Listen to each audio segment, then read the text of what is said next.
Okay, so I'm going to open up this Skin Eyes again. I want a virgin copy of it so that we just, everybody's starting from the same page.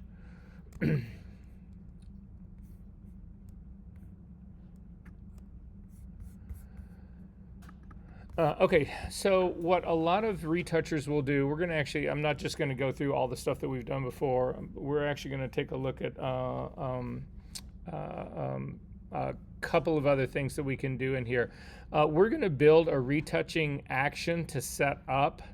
And something that just to make it easier and faster for you to set up what you would normally set up always. So to do that, I'm going to come over to my Actions palette. I'm going to click on the menu on to the right of the tab that says Actions, and we're going to do a new action, and I'm going to name this a Retouching Setup.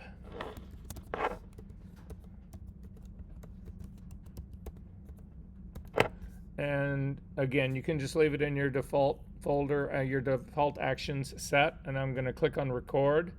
So the first thing I'm going to do is Command J. We're just going to create a brand new layer of the one that's underneath it. Double click on that layer number 1 name, and we are going to recall it Pixel Retouching.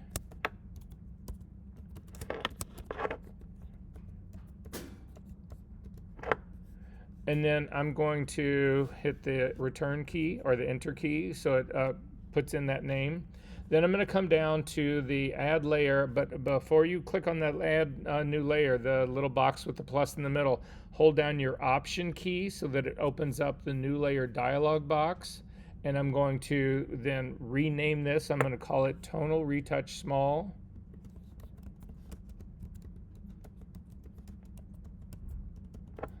Click on the drop down menu for blending mode and change it to soft light. And then click to fill this with a neutral color and say OK. And then I'm going to do the exact same thing again. Hold down your option key, click on the add new layer. I'm going to rename this one Tonal Retouch Large.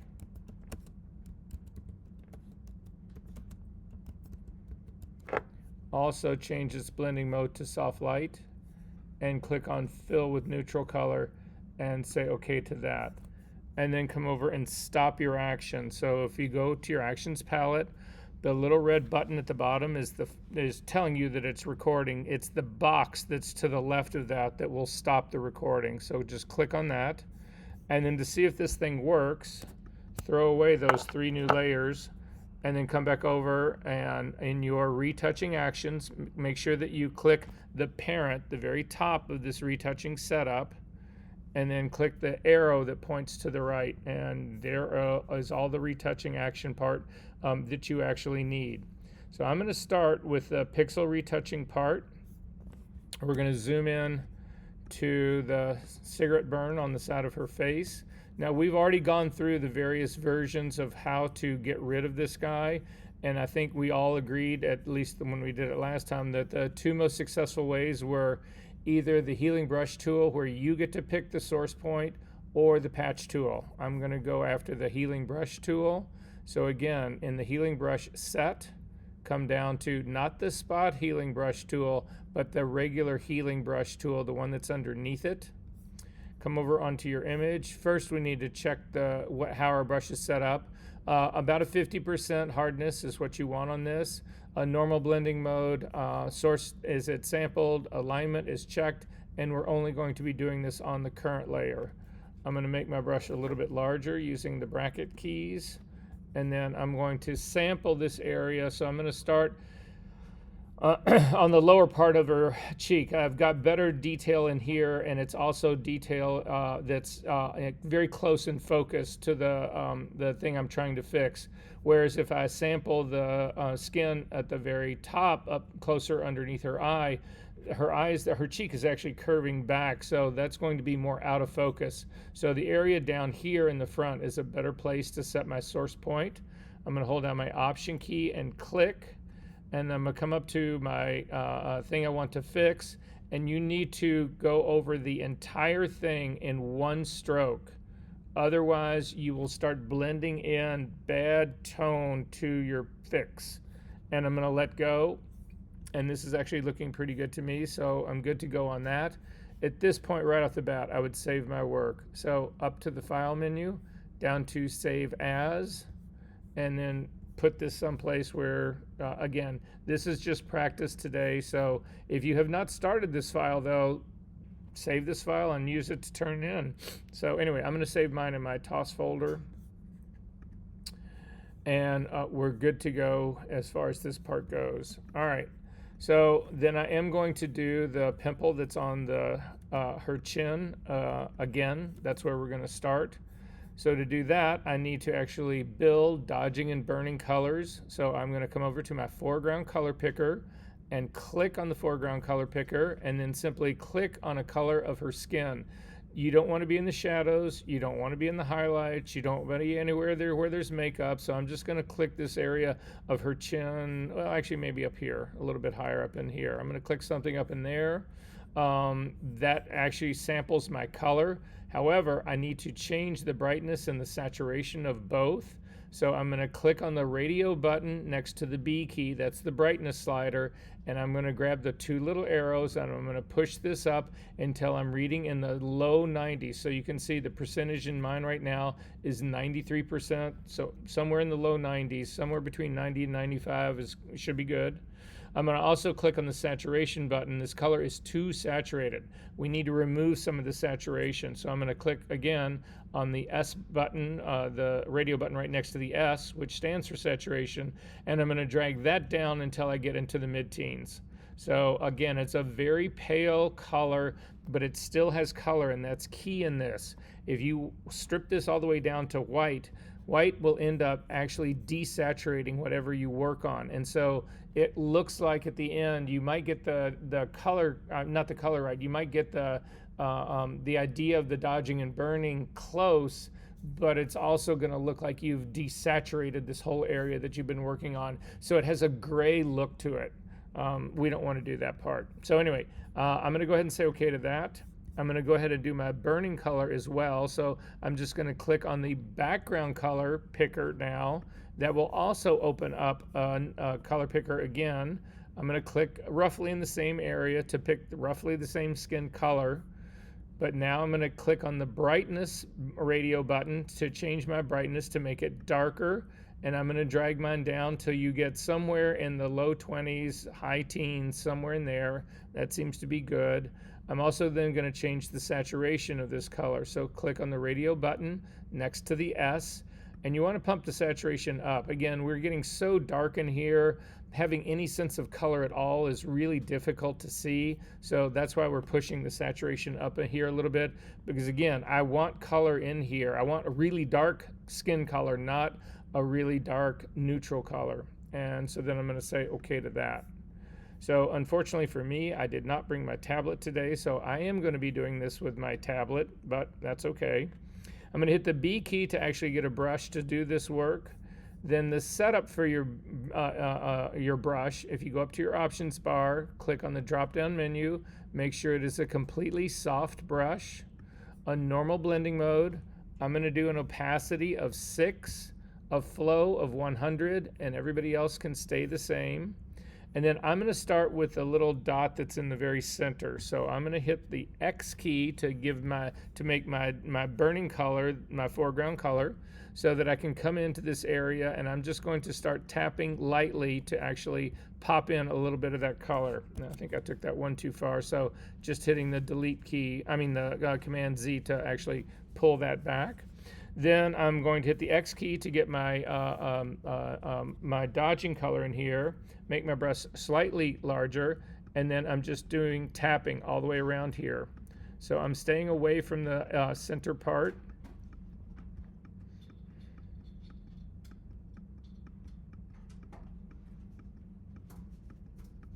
And I feel like the color in the very center, that first color I laid down, is actually too dark and it looks really gray to me. So I'm going to repick I just picked my burning color again, and I'm going to brighten this up just a little bit. Yeah. And then I'm going to try that again. Yeah, that looks better.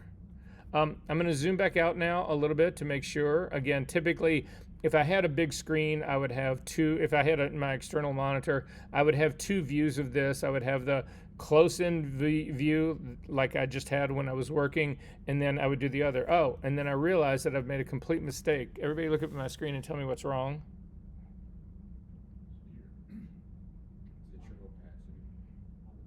No, the opacity is at 6%. That part's fine. Other things.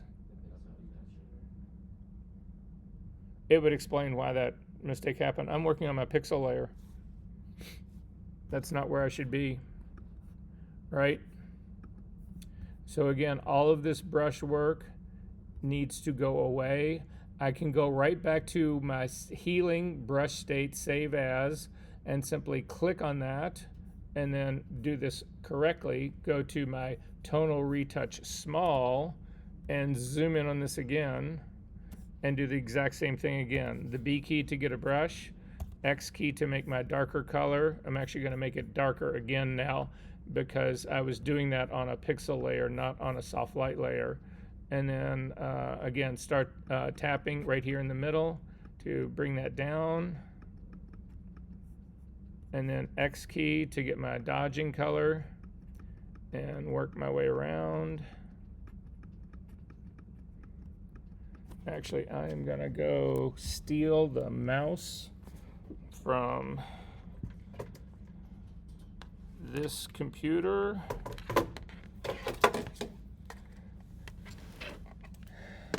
So that I don't have to work with a trackpad trying to tap, tap, tap.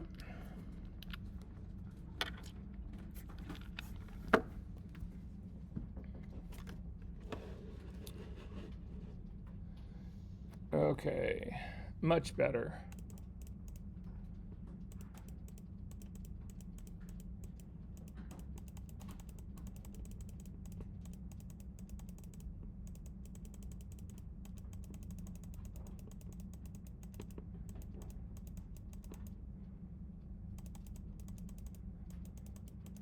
And then I'm going to zip back out a little bit. I still feel like there's a little bit of a stain in there, so I'm actually going to make my brush considerably bigger and just go after a little bit bigger area in there. And then to check your work, just turn your retouching eyeball on and off, and you can see you completely removed that, but all the texture of the skin is still there.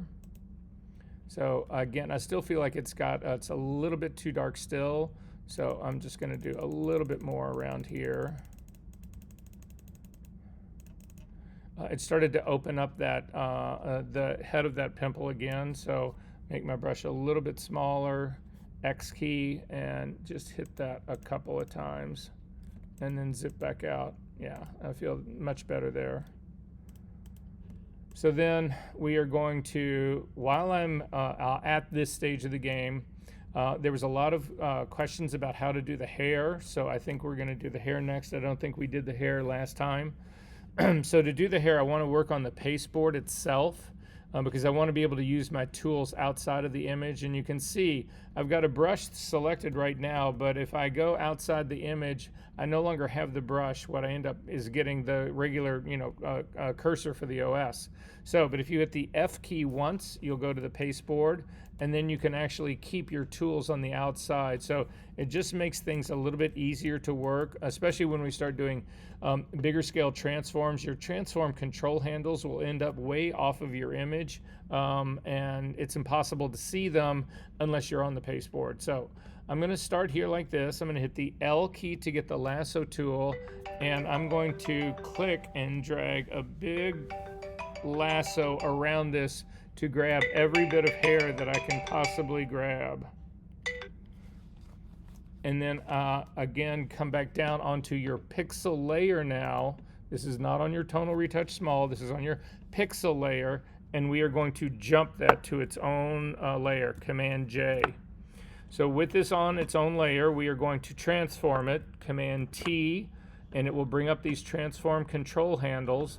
Typically, the first thing that I do is to rotate things, and then I'm going to stretch them. I'm going to grab the top handle in the center and drag it up, and I'm going to grab the lower handle in the bottom and drag it down. So I'm just changing how this this piece of hair is actually working.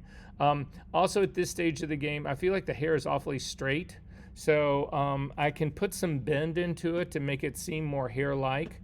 To do that, there's this little icon that sits up in your options bar right to the left of the circle where you would cancel this out. For me, it always looks like a tennis net. That's what I think of. So if you click on that, it will put a grid on your image that allows you to actually warp it.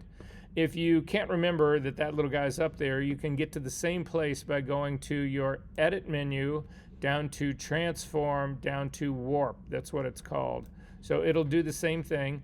With this tool now, you have control handles at all of the intersections of the graph. You have control handles, and then you'll see ones also on the outside that look a little more, they look like points from a curve. But if you click on one, like I'm going to click on this one, take a look at my screen where I am. It's not the one on the very top right-hand side, but the first one as we're working our way down. I'm going to just push in, and you can see I can put some bend into that hair. You can also grab the intersection of the point in the middle and also put some bend into the hair doing that. And that's really all I need to do. I'm just trying to change how this looks so that I don't have this sense of repeating pattern. So I'm going to go ahead and click on the check mark up at the top to accept that.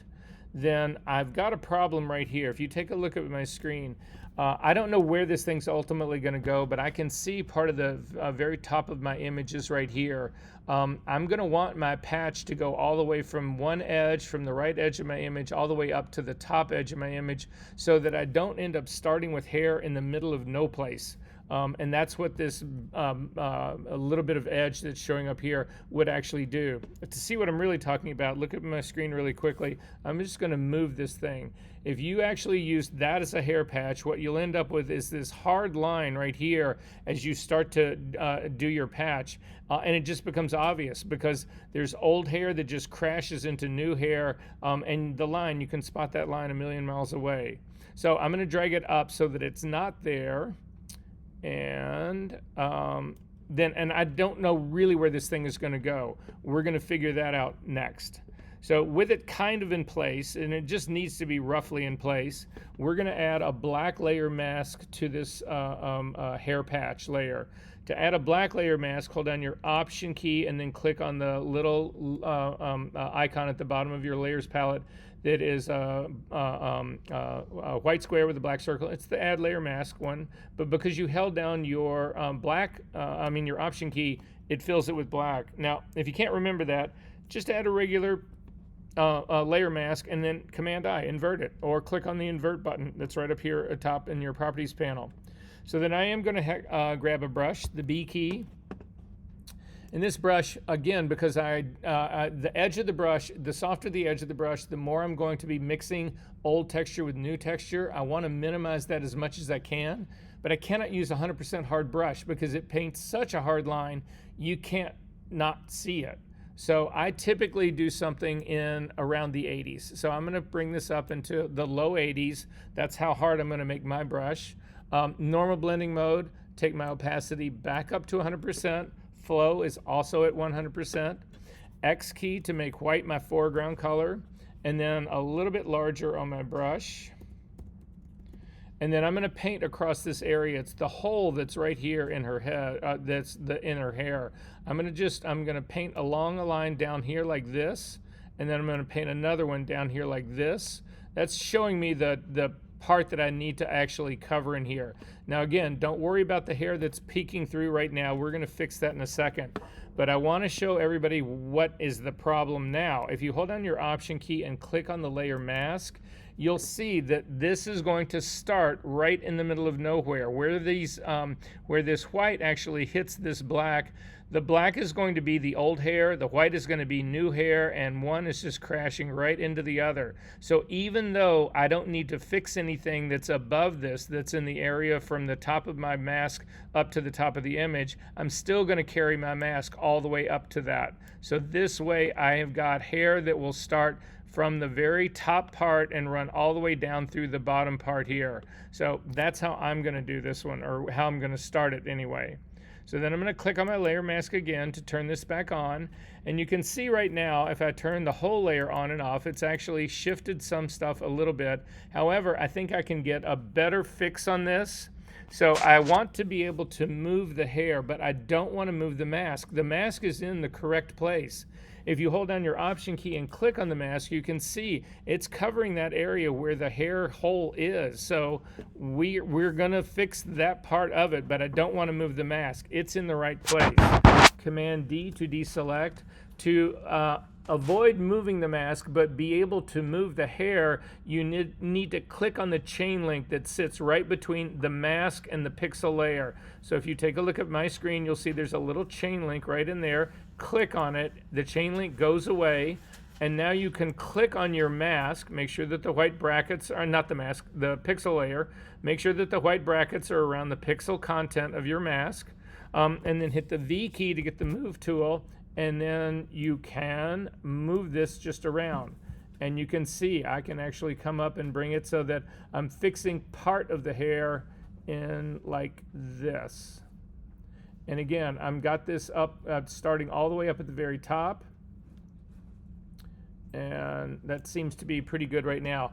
Now, if for some reason I didn't feel like this was working well enough for me, I can continue to transform this. So go ahead and click on, make sure that you're on the layer mask part, and Command T, bring up the transform dialog box. I'm going to click on the warp tool right away because I want to put a little bit more bend in here.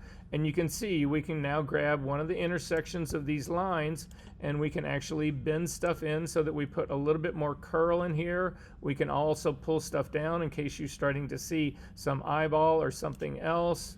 So that's beginning to look pretty good to me. You cannot move this entire transform when you're in the warp mode.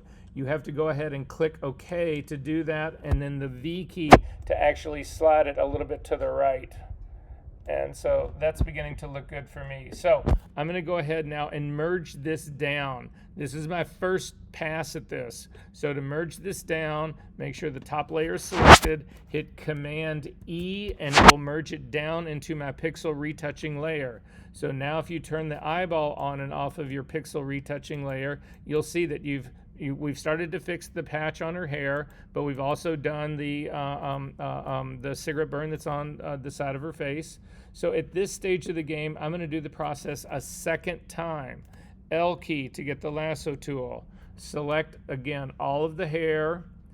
One of the troubles that you'll run into in doing this is that if you select too little hair, so all of a sudden you'll be so close, but you'll be missing just a little bit. So I've still got a little bit of part in here that I think is a problem, and possibly down here. I think that may be a small problem as well. So Command J to jump it to its own layer. Command T to transform it. Again, I'm going to rotate it slightly. I'm going to stretch it out considerably. Rotate it a little bit more. Go ahead and say OK to that. Then I'm going to put a black layer mask on this. It's just the exact routine that we just did. I'm going to put a black layer mask on this. Hold down the Option key and click Add Layer Mask. It'll put on a black one. Hit the B key to get a brush. And make yours, I'm going to make mine a smaller brush because I just want to fix this one area right here. So again, white is my foreground color. I'm going to click and drag all the way up through this. And again, I want to go all the way to the top. If you hold down your Option key, you can look. I've gone from the top of my image all the way. So when I put new hair in here, it's not going to all of a sudden start abruptly and end abruptly in the middle of her hair. So I'm going to click on the pixel content again. I'm going to break the link between the mask and the pixel content. I'm going to select the pixel content, hit the V key, and then use the move tool, and I can actually change how that ultimately is looking. So this is beginning to work for me. I like the way this looks. So again, Command E will merge that down into your pixel retouching layer. And the one last thing that I've got going on here, I'm going to zip in here. I've got part of an eyebrow right here that I'm not really happy about. I'm going to actually do this one last time. So again, L key, select the entirety of her hair. Command J,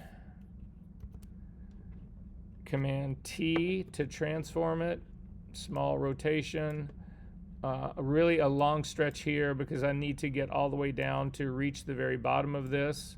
Rotate it a little bit more, push it over a little bit more, say okay. Then again, put a black layer mask on this, holding down the Option key, click on Add Layer Mask. So it's right in here in this area, but now I've got to go the entire length of her hair. So the B key to get a brush, I'm going to start a little bit larger brush. I'm going to click and start to run straight through this, and I'm going to trace her hairline. So again, if you look at my layer mask now, you can see I'm going from one end to the other. I'm going to click this back on again. I'm going to click again, break the link between the chain link between the mask and the pixel content. Hit the V key to get the move tool and just bring this down, and possibly Command T to rotate it a little bit more. Sorry, Command T to rotate it a little more.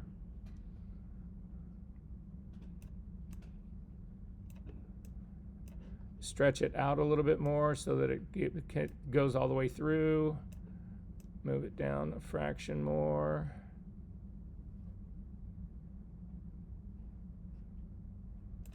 Stretch it out more.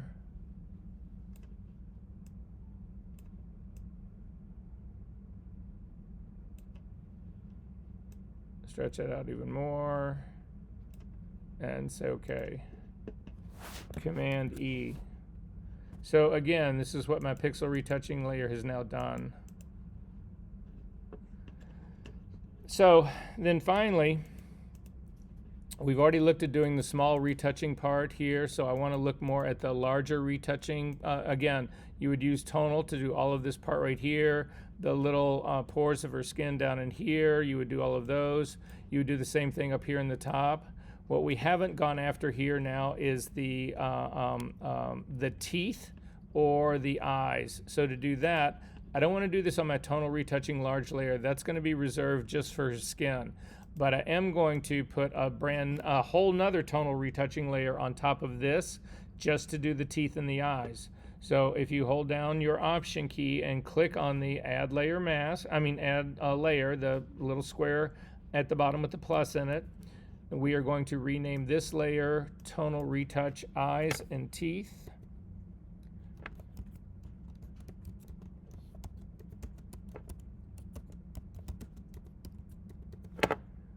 Change its blending mode to soft light. Change it, go ahead and click on it to fill it with a neutral color and say OK to that. But now we need to make new dodging and burning colors because the colors of her eyes are not the color of her skin. You don't want to introduce skin color into essentially what is white. So I'm going to click on my foreground color, even though it's my burning color, it doesn't matter. I'm going to sample, I'm not going to sample the color of her teeth. It's too hard to get a color in there, but I am going to sample a color of her eye. I can use it for both her eyes and her teeth.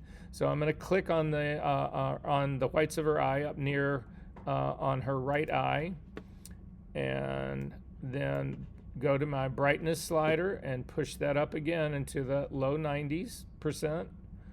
And then the saturation, I still think this has got a little too much color in here, so I'm going to pull the saturation down to a 9 or 10, somewhere in that range in there.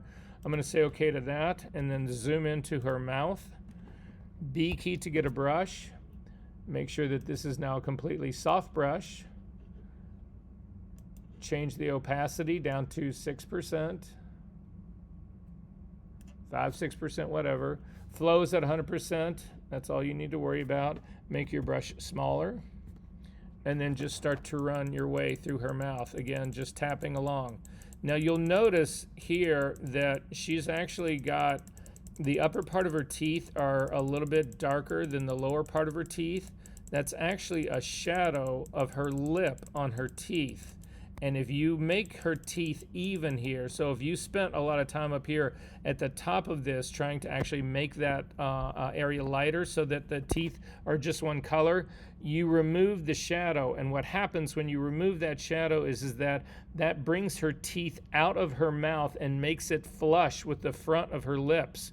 So you're literally bringing the teeth out of her mouth. They have to have that shadow. That shadow needs to stay there in order for it to be believable that her teeth are indeed inside of her mouth. Because of the way the lighting would be on this, again, it's casting a shadow of her upper lip onto the top of her teeth. If you remove that, it's going to look really weird. So I'm going to turn my tonal layer on and off. The goal in this is not to make these things white. The goal in this is to simply make them lighter. Mine are a little bit lighter right now. I like that part. I'm going to do the same thing for the whites of her eyes. And again, it doesn't take a lot. The dead giveaway that you can do in all of this is if you actually make them, like white. I mean, they look like zombies at that point, or I don't know, some alien life form. They don't look like people. They don't look real. So do not overdo this.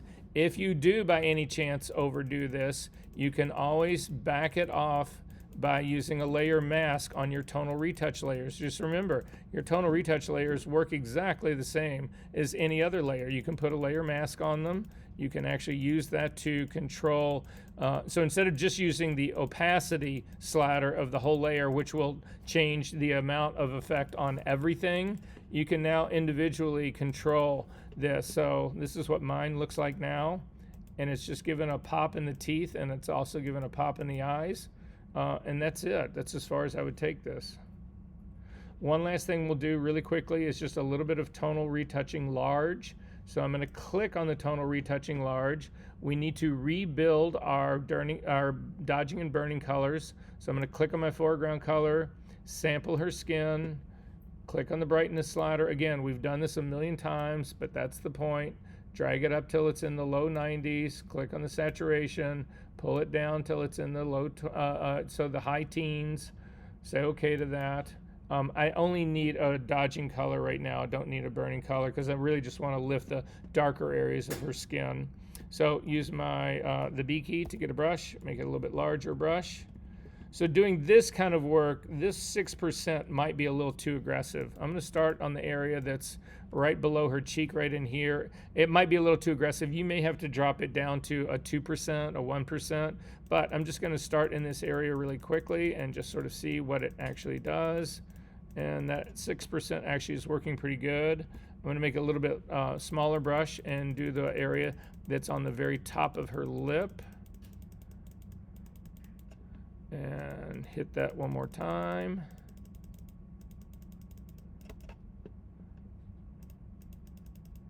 There's this whole area on this other side of her nose that actually is a little bit too dark, as is this area right in here and this area right in here. Check your work by turning it on and off, and you can see I'm smoothing all of that part out. That looks pretty good. I'm going to actually go after this part that's on the side of her nose as well.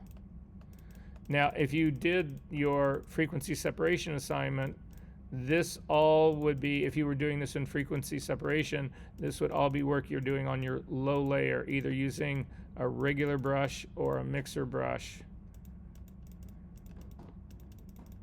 But you can sort of see where this is going now from the beginning to the end. It's smoothing all of those things out.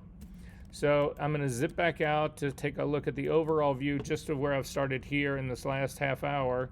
Hold down your Option key and click on the very bottom layer eyeball, and it'll turn everything off. And then click on it to go back and forth. And you can see that was a really spanky bang up job of it all.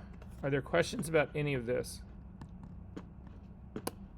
Okay, F key once to get back to the black pasteboard, F key again to get to the stoplights. Click on close this up. You do not need to save that.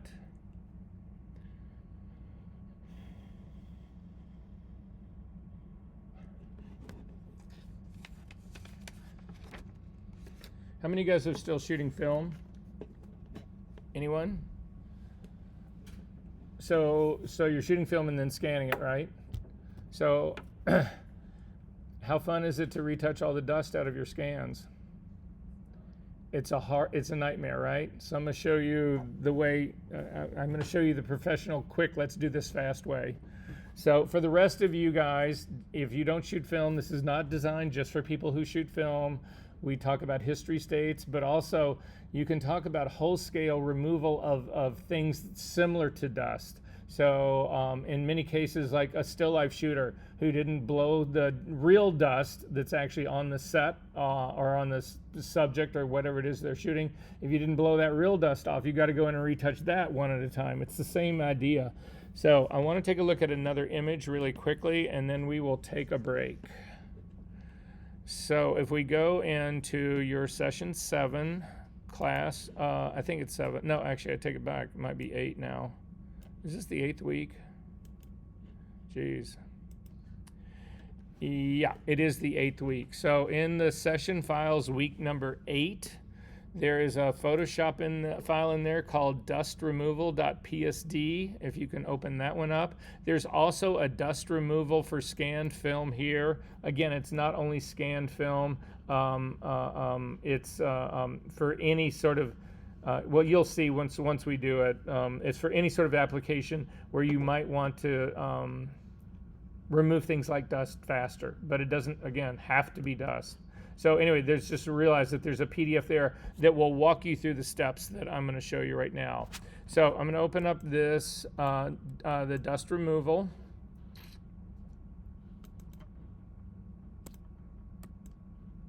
PSD. And if you zoom into the top corner, the top left-hand corner, not only will you see dust on this image, you'll actually see a big long scratch in this image. You'll see this is kind of a mess in here. And the problem that we have in doing this work is that you could go in here with a healing brush tool, you could go in here with the clone stamp tool, you can use all of those tools to do it.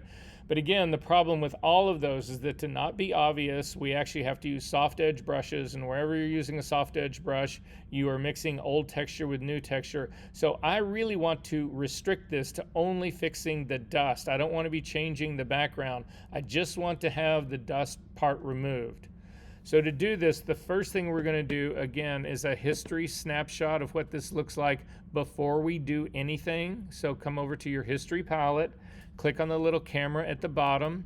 You should have a dialog box that opens up. Actually, I take it back. I'm not going to do that for this one. Never mind. Hit cancel on this one. We're gonna go after it another way. I'm going to come back to that. So just cancel out of that for a second. So instead, what I'm going to do is, again, I'm going to duplicate my layer. I would never work on my original layer, so Command J to actually make a copy of this. I'm going to double click on it and rename it Pixel Retouch, because that's what it'll be.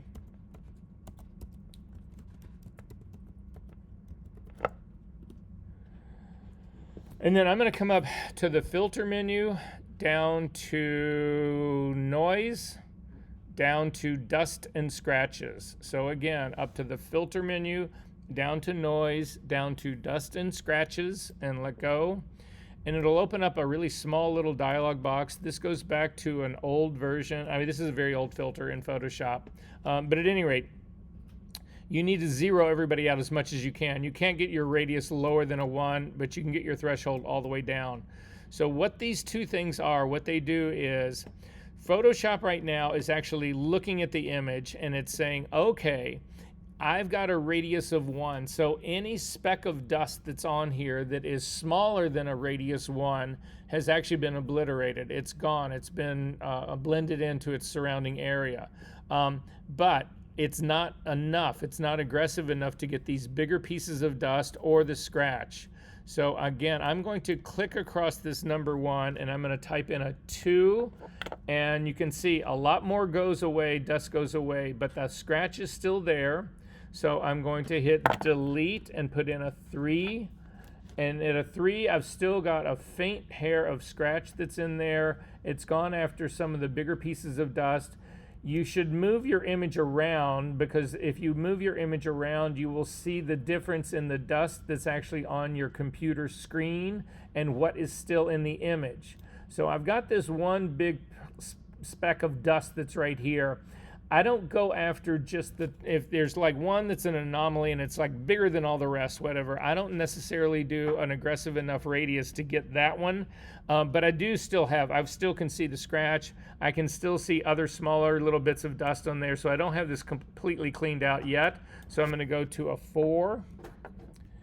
And at a 4, most, if not all, of the scratch is gone. If you use your preview check mark, you can actually see where it was. I've still got a faint hair of it in there, so I'm going to go to a 5 radius. And at that point, I've pretty much obliterated everything. I'm moving my screen around, and that's all looking pretty good. It's actually gotten all the dust parts as well. So then threshold. What threshold is that threshold is what Photoshop is saying. What you're telling Photoshop is, how different in tone do you need to be considered dust? So if we turn off our preview really quickly, you can see that you've got black dust against almost a white background. It's not really a super black and white. It's a kind of a middle gray scratch against a kind of a middle or a highlight or a higher end version of lightness behind it. What threshold does is it actually says, how much of a difference do you need between those two things for me to run this filter on it?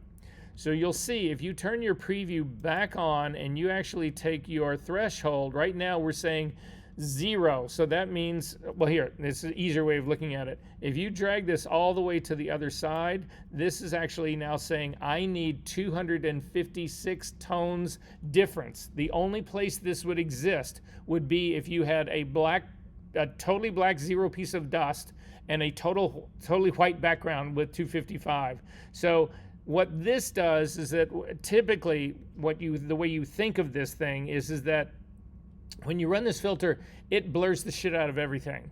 That's how it works. But in film specifically, you lose all your film grain. So what you try to do is you try to bring your threshold up as high as you can before you start to reintroduce the scratches and the dust. And in film, what that will do, your effort, at least hopefully, it will restore the film grain so it doesn't look like you've just obliterated it all out. So I'm going to do the same thing here with my threshold. I'm going to start dragging it up until I feel like I start to see the line again. And at a 6 in layers, my levels right here, I can see a hint of that line, that scratch line again. So I'm going to go back to a 5 on that.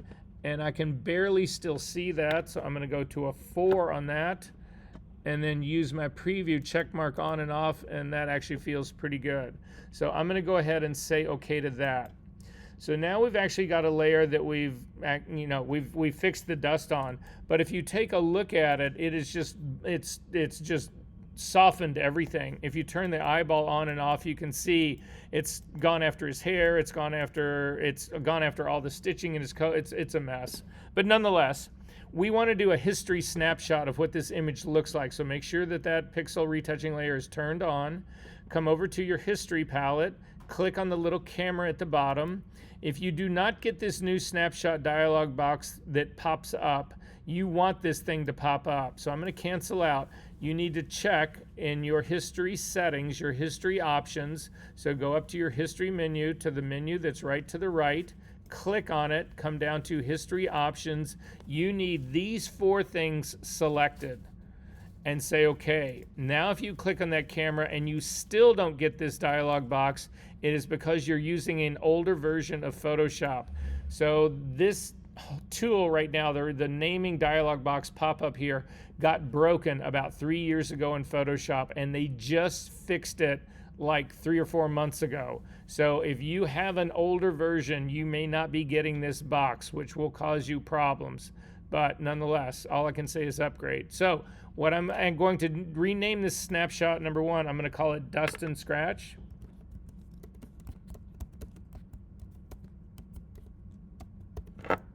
And say OK. And then I want to go back into history to the state right before I did the dust and scratch filter. So you can see in my history stack right here, I turned on and off my layers a couple times. This is dust and scratch. Name change was what I did right before it, and that's the state that you want to go back to. It will bring all of your scratches back. Everything will be visible, but we now have a history state up here in the very top that shows you what the image looked like when the dust and scratch filter had been run. So you do not want to select a history state. We never really select history states, but what we do is we put the box that's to the left of the icon in the history state. You click on that because that says, I can now use a history brush to paint what this image looked like in this state, in the history state where the dust and scratch filter had been run. So then I'm going to grab my history brush. It's right underneath the clone stamp tool. Click on history brush. But now you can use blending modes on this to also restrict what gets changed. So this is a brush, a normal brush. If you click on the drop-down menu, go ahead and make it a completely soft brush. In the blending mode though, if you look at what we want to do here, this is black dust right here, black scratches. So I'm going to click on my blending mode here and I'm going to change this to lighten. Because what will happen then is that all the area of the background that is not changed in terms of its tonality, nothing will change in that because it's neither lighter nor darker. It's the same. But the difference in the scratch was completely different in this history state. And so again, I can simply lighten it. So I'm going to zoom back out just a little bit. And I'm just going to take my brush and I'm going to run it along the scratch and it's gone. I'm going to zoom in a little bit more and I'm going to go after all the little dust that's sitting up here in the corners and all of this to get rid of all of that. And so you say to yourself, so you don't have to be sampling like you do with the clone stamp tool. You don't have to do any of those things. However, yes? It's not showing up.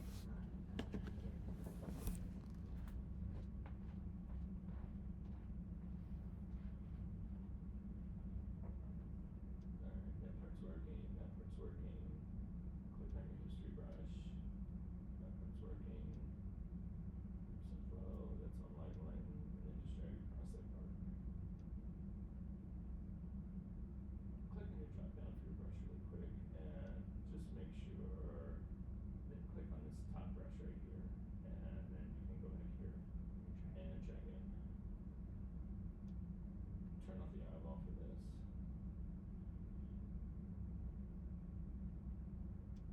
Alright, then click on the dust and scratch state. Just go ahead and pick the whole thing. Select the whole thing. Your whole image has been moved. This top part has been moved, so it's not in register anymore. So, no, we can get it in register. Double click the hand to zip back out.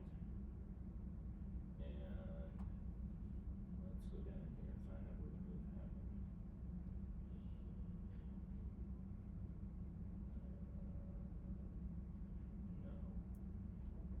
No. And we don't know if this is off now, but we'll try. Hit the V key to get the move tool.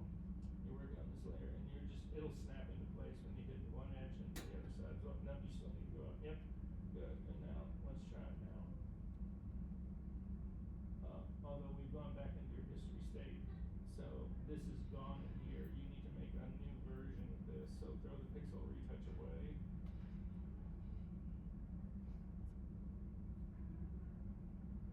Make a copy of it again. And then hopefully this will work. I'm not sure because this is no longer really the history part. You've got the dust. So zoom into the right here, and then grab your history brush. Yeah, it knows that this layer didn't exist, so that history is invalid now. So you would have to start this from the very beginning, and we can do it during the break. Again, it's not homework, but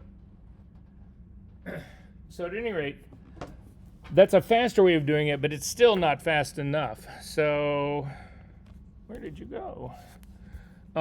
So I'm going to go back to where I go back to my name change again. Instead of doing that, I'm going to zoom back out. I'm going to hit the L key to get the lasso tool. I'm going to make a big selection. You want to stay away from the guy, but you want to grab this whole background. So I'm just running my lasso tool up around this, and I can come up into this whole area up in here. Grab this whole area right here, this whole large part of this where you can see I've got the marching ants going, and then come up to the edit menu, down to fill, and in the drop down menu for contents, click on the drop down menu, and you actually want to go to history. You still want to use blending modes for this. I only want to make those things lighter. So click on this drop down menu and come down to lighten. Leave it at 100% opacity. Don't check preserve transparency and say okay. And it gets rid of all of the dust and the scratches that are in that place. Command D to deselect. Then we could go back to our history brush. So I am going to go back to the history brush. Again, it's still set to lighten. I can make it considerably larger and just start to paint in all of these areas. Stay away from their hair. You don't want to actually get into that because it softens the hair up too much. And then you can come down to the bottom. And again, L key to make a lasso selection. I can select all of this area. That's all the beach that's down here. Again, I would stay away from their legs and stay away from those parts of them because it'll blur up their skin way too much. But again, now with a big selection going, up to the edit menu, down to fill with history and lighten only, and say OK. Command D to deselect. Then I need everybody to zoom in on this guy's chest. You'll see that there's another scratch right on his chest. So I'm going to go back to my history brush. In this case, it's still set to lighten. I'm going to make my brush smaller. And then I'm simply going to click and run right down here to eliminate that.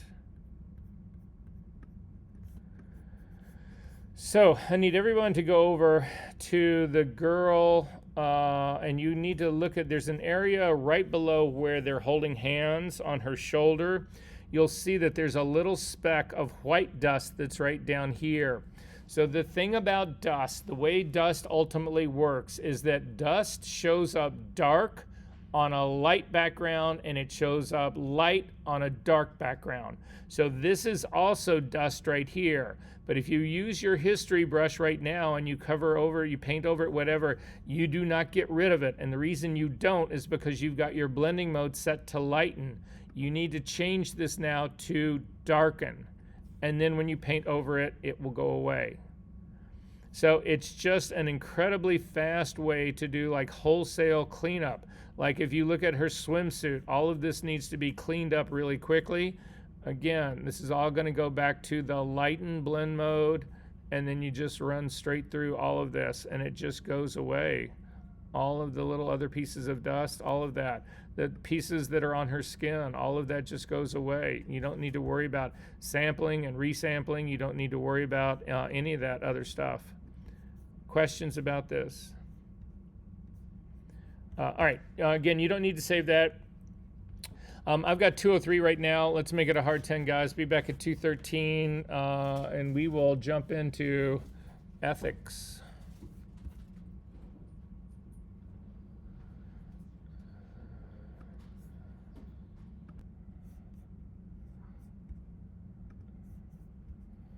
If you go into our session number 8, there is a folder called Liquify Practice Files. I think you guys have these. Yeah, you guys do have these. And let's see which one I want to start with here.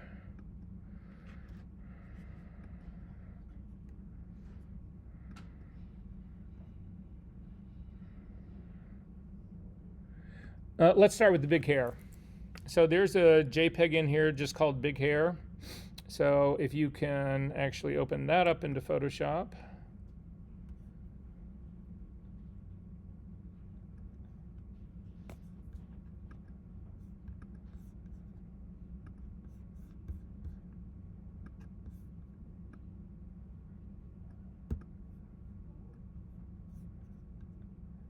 Okay. So classic hair from the 1980s. So we're simply going to modify the hair a little bit. I'm going to try and tame this down just a touch. But more importantly, what I want to do is introduce you to the Liquify tool. So this is a tool where you can actually modify in a serious way the shape of your images. So it's not all the tools that we've actually used up until now. We're modifying things. We're removing pimples and skin and smoothing that kind of stuff out and adding hair. We're doing all of those kind of things. But this is really more about reorienting the shape of things. And so I want to go through the entire Liquify tool set so that everybody understands what it can and cannot do, what it's good at, what it's not good at doing. This is not the only transform tool that we'll actually use in this class. We're going to use, there's various other versions of this, but this is the one that I want to actually start with. So if everybody can open this thing up, again, hopefully you won't find making her hair less giant is offensive to you, so we'll go from there. And that's pretty much the last time I'll bring this part up. So I need to start off right off the bat. You need to make a copy of this, Command J. And the next thing we need to do is we need to make this a smart object, because Liquify is transforming on steroids. And again, when we were looking at doing the original transform of just scaling, you remember when we made the red car really small and then we made it really big again, and that increasing and decreasing resolution repeatedly, whatever, just trashed the image. However, if you turned it into a smart object first, the smart object actually protected those repeated transforms, and the image never, ever, ever lost anything. So that's going to be how we approach this the same way. So we're going to start out by making this a smart object. So simply come up to the layer menu, click on it, come down to smart objects and convert to smart object. And you'll notice you've now got a little icon in the lower right hand corner of it indicating that this is a smart object. And then we are going to come up to the filter menu down to Liquify. Now, older versions of Photoshop, Liquify did not work on smart objects, and so there was a whole series of workarounds that we don't really need to employ any longer. I will point out to you what those are, but at any rate, so up to Liquify and let go. And what will happen is this will bring you into a completely different workspace. So this is sort of like the select and mask workspace in that it resides inside of Photoshop, but you can see things are radically different. If we look on the right-hand side over here, the left-hand side over here, there's a abbreviated different set of tools. We're going to look at all of those. On the right-hand side over here, there's a set of yes.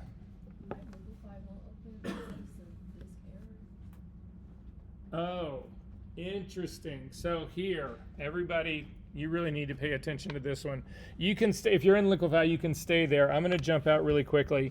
So Liquify, and hopefully this is going to be what the problem is. Liquify is extremely processor intensive. And so most of our computers are designed to actually leverage the graphic card that is in your computer that drives your monitor. The thing that drives the monitors is the set of graphics that is very similar to the underpinnings underneath Photoshop. So what Photoshop realized years ago was that instead of having the main processor in your computer do the heavy lifting in Photoshop, they started offloading a lot of that work to the graphics processor. And when that works, it works really well. But the Liquify tool is so demanding on that, you can run into anomalies with this. So the fact that you can't do it is, we're going to try to fix that. But usually what happens is you don't get a warning. Usually what happens is that as you're working inside of Liquify, all of a sudden your image will start to fracture, and you'll end up with big white squares next to each other. They're like giant pixels that just like happen on your image. And then sometimes they'll go black, and it just, they have nothing to do with your image at all, right? When that happens, you have to turn the graphic processor off. To do that, come up to, again, if you're not having a problem right now, you want to leave graphics processor turned on. But if you do run into a problem, you need to go, because you're on Windows, right? So again, you're going to go to your edit menu down to settings. This will be in Photoshop. So yeah, I think that's why. Yeah, the settings for Photoshop are at the bottom of the edit menu, I think. Aren't they?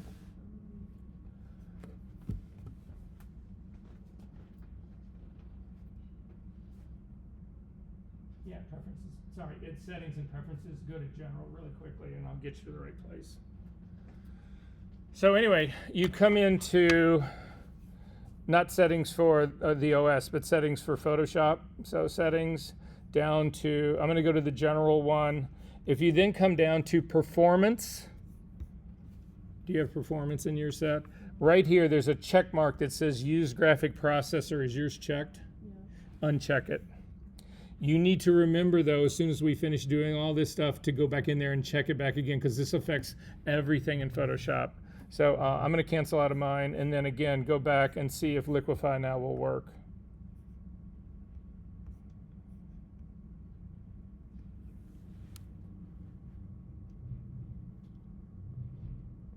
What was it under again? So it's under Filter.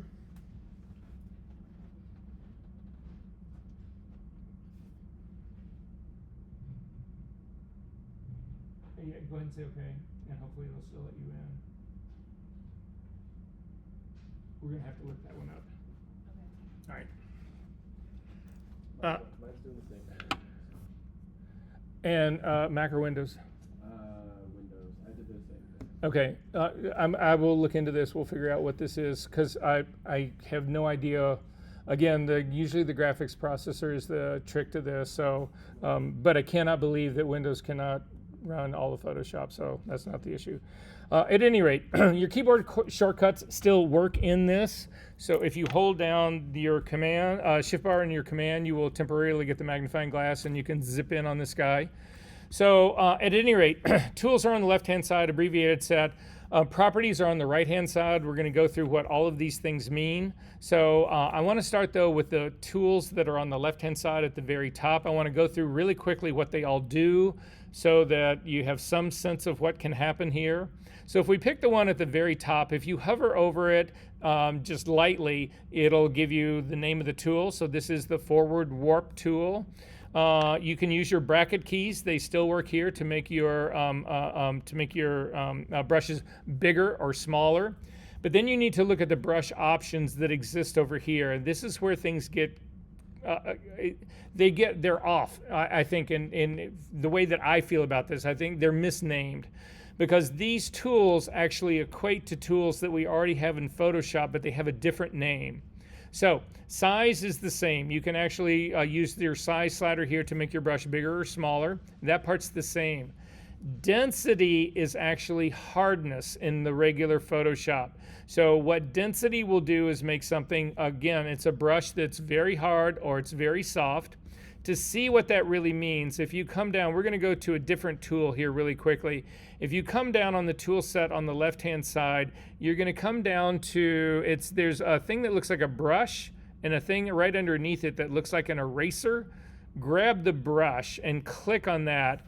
Every one of these tools has its own individual settings and properties, and they change when you pick a different tool. So again, you don't have an option bar that runs along the top. It sits over here on this side. If you crank your density all the way up to 100 and then make your tool your brush much larger, so I'm just using the bracket keys to make mine really large, and then you click once. I'm just going to click right in the middle of her face. Click once. If you get this message that comes up and it says the show mask checkbox is preventing the preview from showing, say okay to that. It either put a big old red thing on her face or it gave you that warning. If it gives you that warning, you need to scroll down on your properties part and you're actually looking for the thing that says show mask. It's almost at the very bottom. If you click on this, then you'll actually see what I actually just put down here. And you can see that this is a relatively hard-edged brush. If you hit Command Z to get rid of that and undo it, and then go back to the same tool, again, the brush tool, and again, all of your properties change when you do that. Take your density all the way down to 0 now and then do the same click. And you'll see it's very, very, very soft brush. There's just a small little dot of that happened in the very middle, and then it immediately fades out really quickly. So again, density is hardness.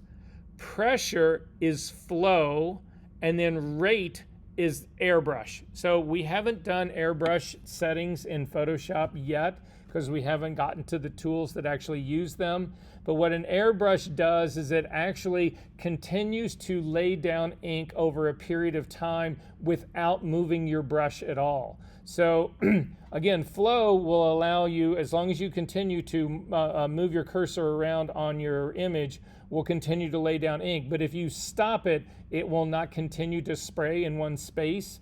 That's what pressure is all about. Now, some tools have all four of these settings. Some tools only have don't have all of these enabled. It'll just depend.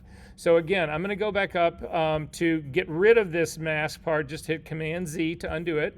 I'm going to come up to the forward warp tool at the very, very top. So for the settings on this, I'm going to do a brush size somewhere around 150. I'm going to keep the density at 50, which is its default, and the pressure at 50. And I'll show you how changing these things actually work. Rate does not exist in this for this image. So we're going to actually start here on the left side of her hair, and I'm just going to click and drag across. And this is what the liquefy tool does. It actually pushes pixels in the direction that you're trying to head. Now, if you hit Command Z to undo that, and we actually crank the density up and do it again, click and come across, you'll see I get relatively hard edges when I actually am doing that. Command Z to undo that, and then drop your density all the way down to 0 and do the very same thing, and you'll see that it's a less aggressive brush because I don't have this really wide brush that's going all the way out to the edges. I'm really focused on the center of the brush, and then as the effect of the liquefy fades as we start to get out more towards the edges. Command Z to undo that. If we then crank it back up to 50, which is the default on the density, and take our pressure all the way down and do the same stroke again, click and come across, you see very little happens. Command Z to undo that. If you then crank the pressure all the way up to 100 and do the same thing, quite a bit happens. Really aggressive.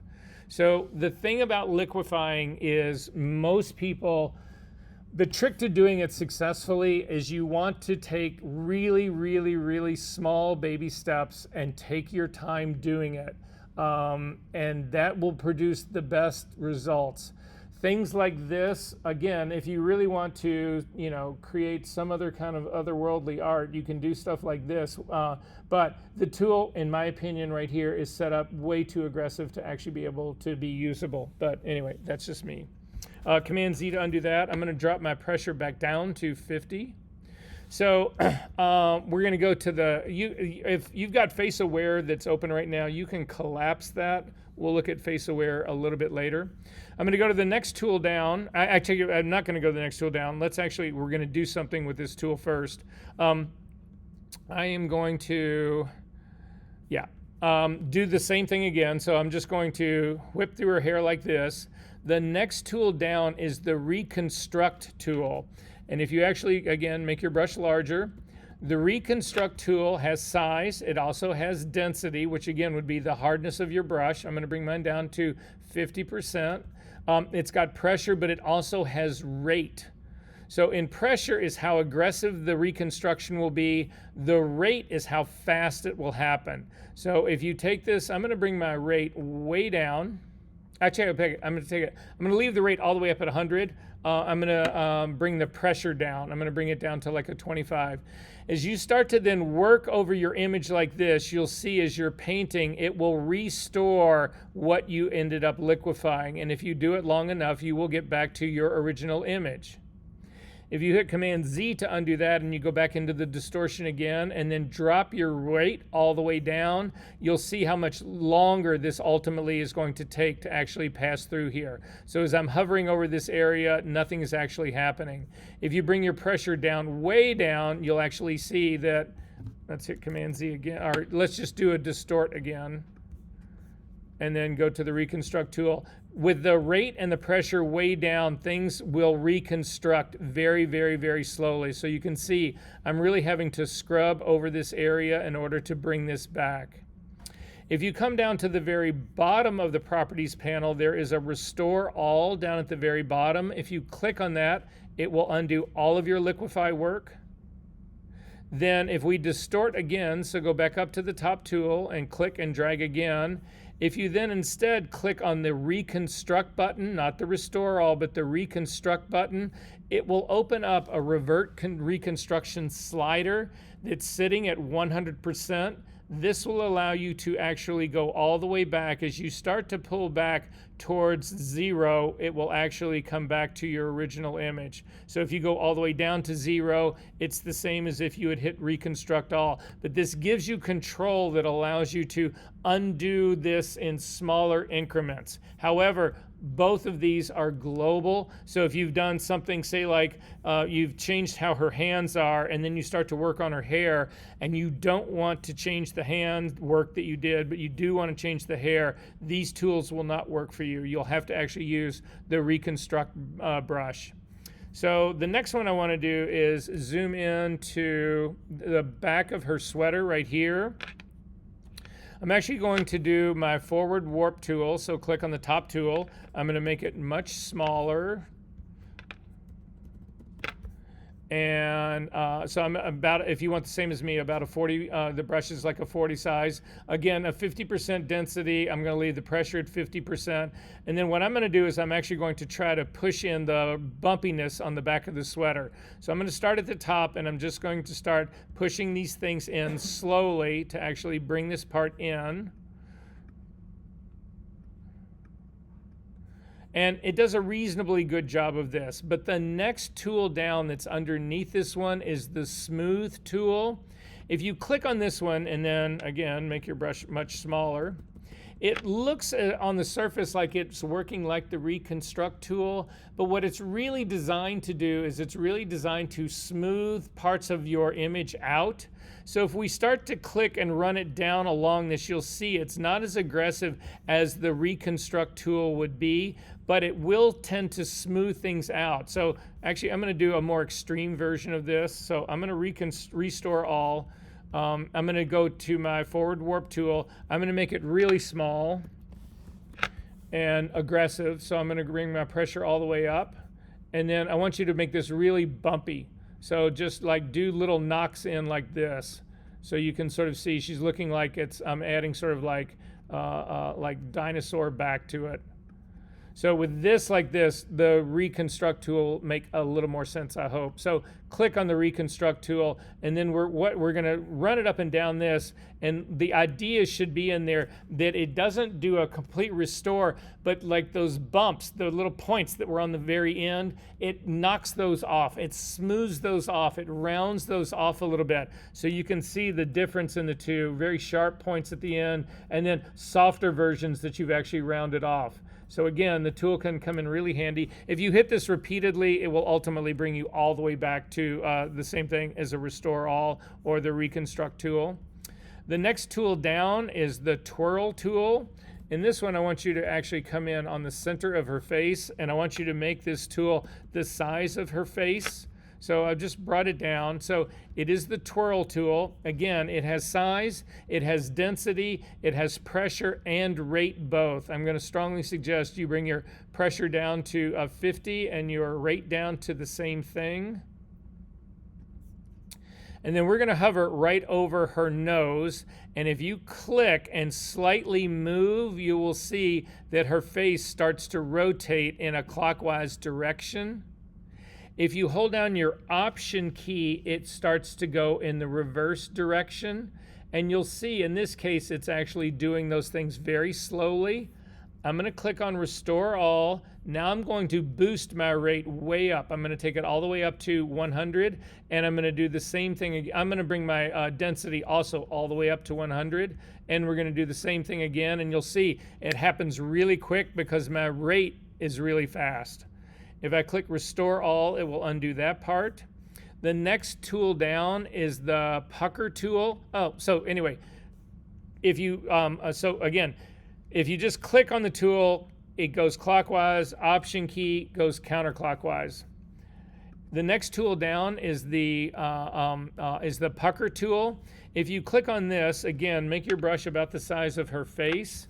And we're going to keep a density of roughly 50. Again, in this case now, I have no pressure slider. I have no flow at all, but I do have rate. So I'm going to do the same thing. I'm going to click on right on her nose.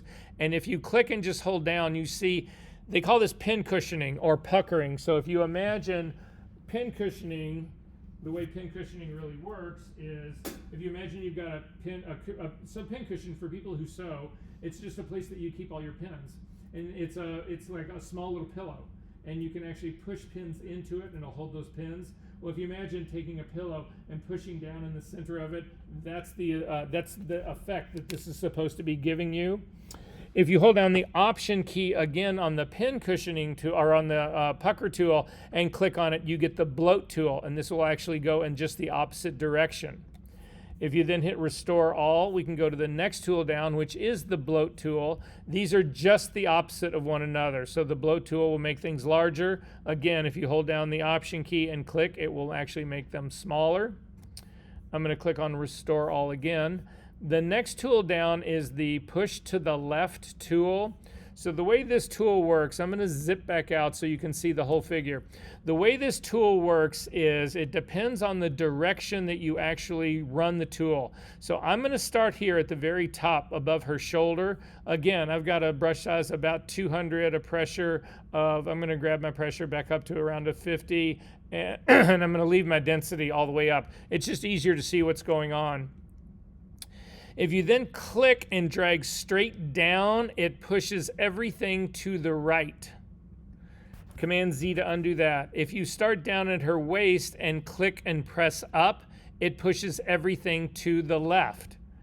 Now, in this case, it's strange here because my edges are supposed to be pinned. If you take a look up at the top right here where it says pin edges, this is supposed to be pinned, although I think what's happening is there is a white border around this. So it's pulling that white border in, but in theory, you should not see any more border in this. It should distort the center part in here. But again, I think because this is a white border, it's not considering it as a border, it's considering it as image. So we'll look at pin edges in a different image. But at any rate, Command Z to undo that. So if you start at the bottom and you push up, everything gets pushed to the left. Command Z to undo that. If you then go horizontal, I'm going to go from right to left. It pushes everything down. Command Z to undo that. And then if you go from left to right, it pushes everything up. So this tool, a lot of people, this is the one that a lot of people work with at the end to actually try to modify contours. So you can see, like on the edge of her, if I wanted to actually give some shape to this back, this would be a tool to actually use. So again, the push to the left, I'm going to bring my density down to about a 50, so I'm controlling it. I'm also going to drop the pressure way down, and I'm going to start down here next to her waist and click and pull up, and then click and pull up again. Remember, this tool always works in the same direction, so some people get confused with this, and they think that, oh, your first move is to pull up and it goes in, and then if you pull down, it'll still go in more. It doesn't. It goes in the opposite direction. So you have to constantly let go of your stylus off of your tablet, or your hand off of your mouse, or off of your trackpad, come back, reposition, and then drag up again. Next tool down. This is the one that we were looking at the brush edges on. So I'm going to go ahead and make this a completely hard brush, so 100% in my density. The pressure you can leave at 50. So what this tool does is it actually freezes part of your image. So if we come over here, I'm going to freeze this girl's face. So just come over here and paint this red dot. You will see it. If you do not see it, again, it's this check mark right here that says Show Mask. If you turn that on and off, it's still there and it'll still stay in force even if you don't see it. So just turning it off, it still will do its job. You can change the color of your mask. So if you click on the Show Mask, in the drop-down mask color, you can change it to make it easier to see. So if you were, for instance, working on a red image, trying to see a red mask on a red image is very difficult to do, but you could change it to green, and that would be very easy to see on a red background. The color of this doesn't make a bit of difference in terms of how the tool works. But now if we come up to the push forward warp tool, so go up to the very tool at the very top left-hand side, go ahead and make it much larger again. Pressure is 100%, 50% density, and then just start to do, again, push in against her. What you'll see is it's freezing this part of the image.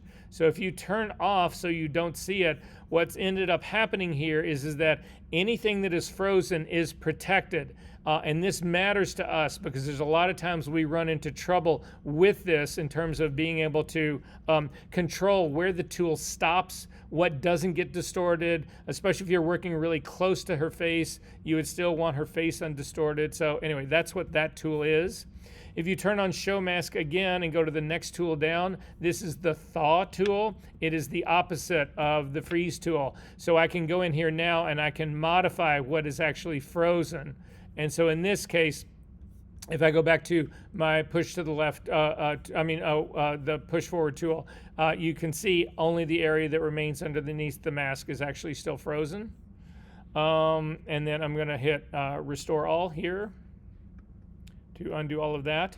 Restore all does not remove your masks. If you want to remove the masks to thaw everything out, you can pick the thaw tool and try to paint over everything, but an easier way to do it is to actually come over here to the mesh part, and actually it's these icons that sit up here. It's right underneath them where it says none, mask all, or invert all.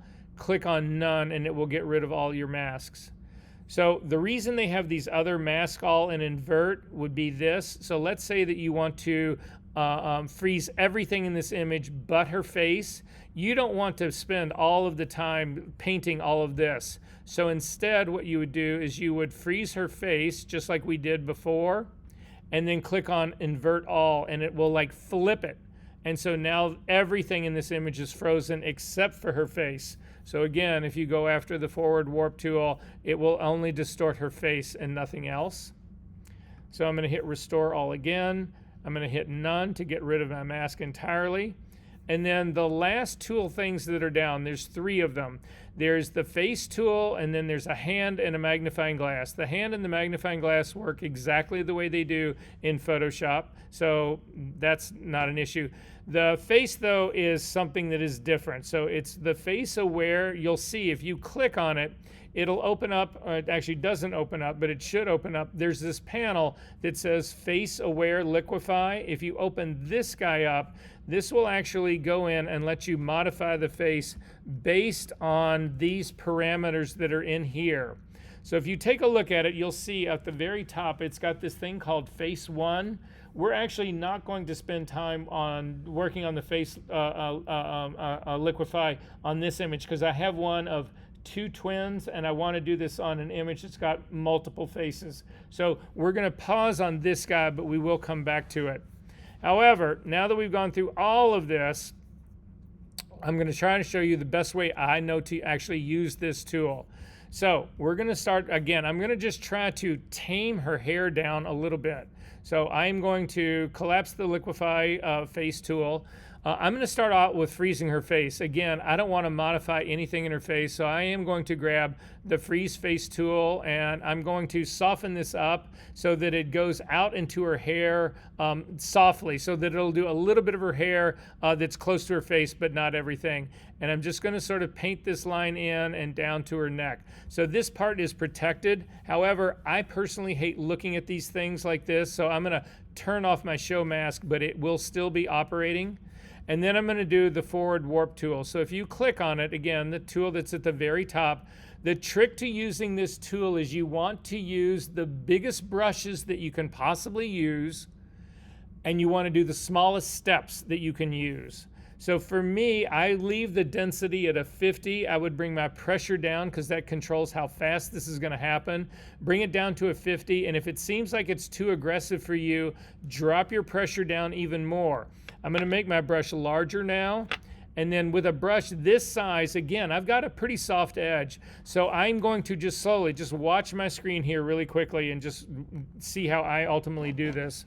I am going to do this with the mouse, but at any rate, you just start and you push in lightly and start and push in lightly and push in lightly and push in lightly and lightly and lightly and just work your way down.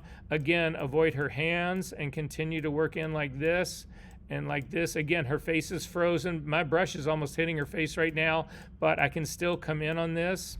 I'm worried about distorting her hands, so I'm going to go back to the freeze tool. I'm going to turn on my show mask so that I can see it, and I'm going to freeze her hands as well because I don't want those to distort. I'm going to turn off my show mask, and then I can work down closer next to her, down near her hands down here, and not worry about her hands distorting. Now you'll see that when I'm doing this, it feels like I'm not doing the center part of her hair. It feels like I'm just running along the edge. If that's the case, you simply need to push your density up a little bit more so that as you start to move in, you're moving bigger chunks of hair. It's not just the outside part of it. But then when you get to this part, you've got to ask yourself, how does hair really work in this scenario? So typically this hair, as it's coming off of her head, would come in closer down here to her body. So I'm going to start to work this in to try to shape her hair just a little bit. And I may even pull some of this out to give it a little bit more of a flow. Then I'm going to come up on the other side and I'm going to actually start to do the same thing, very slow tapping movements to push this part in. If I didn't like the wrinkles that are on the back of her sweater, and I don't, it makes her look, I don't know, like she's something, it just doesn't look right to me. I'm going to make my brush considerably smaller.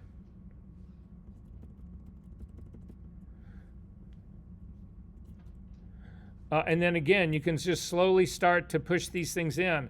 It's not that I need to get rid of all the little divots that are in there. I don't need to do that part, although I could go to a much smaller brush and start to pull some of this back out so that it's a little bit more balanced, and do the same thing here and here, and then go to a much larger brush and then just start to push a little bit more of all of this in to give it a little bit more shape. So I'm going to double click on the hand here. It works the same as it does in Photoshop.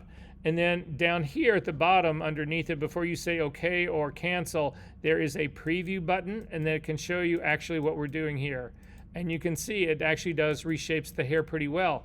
But the problem that I have is look what it's doing to the background. It's completely fucking that up.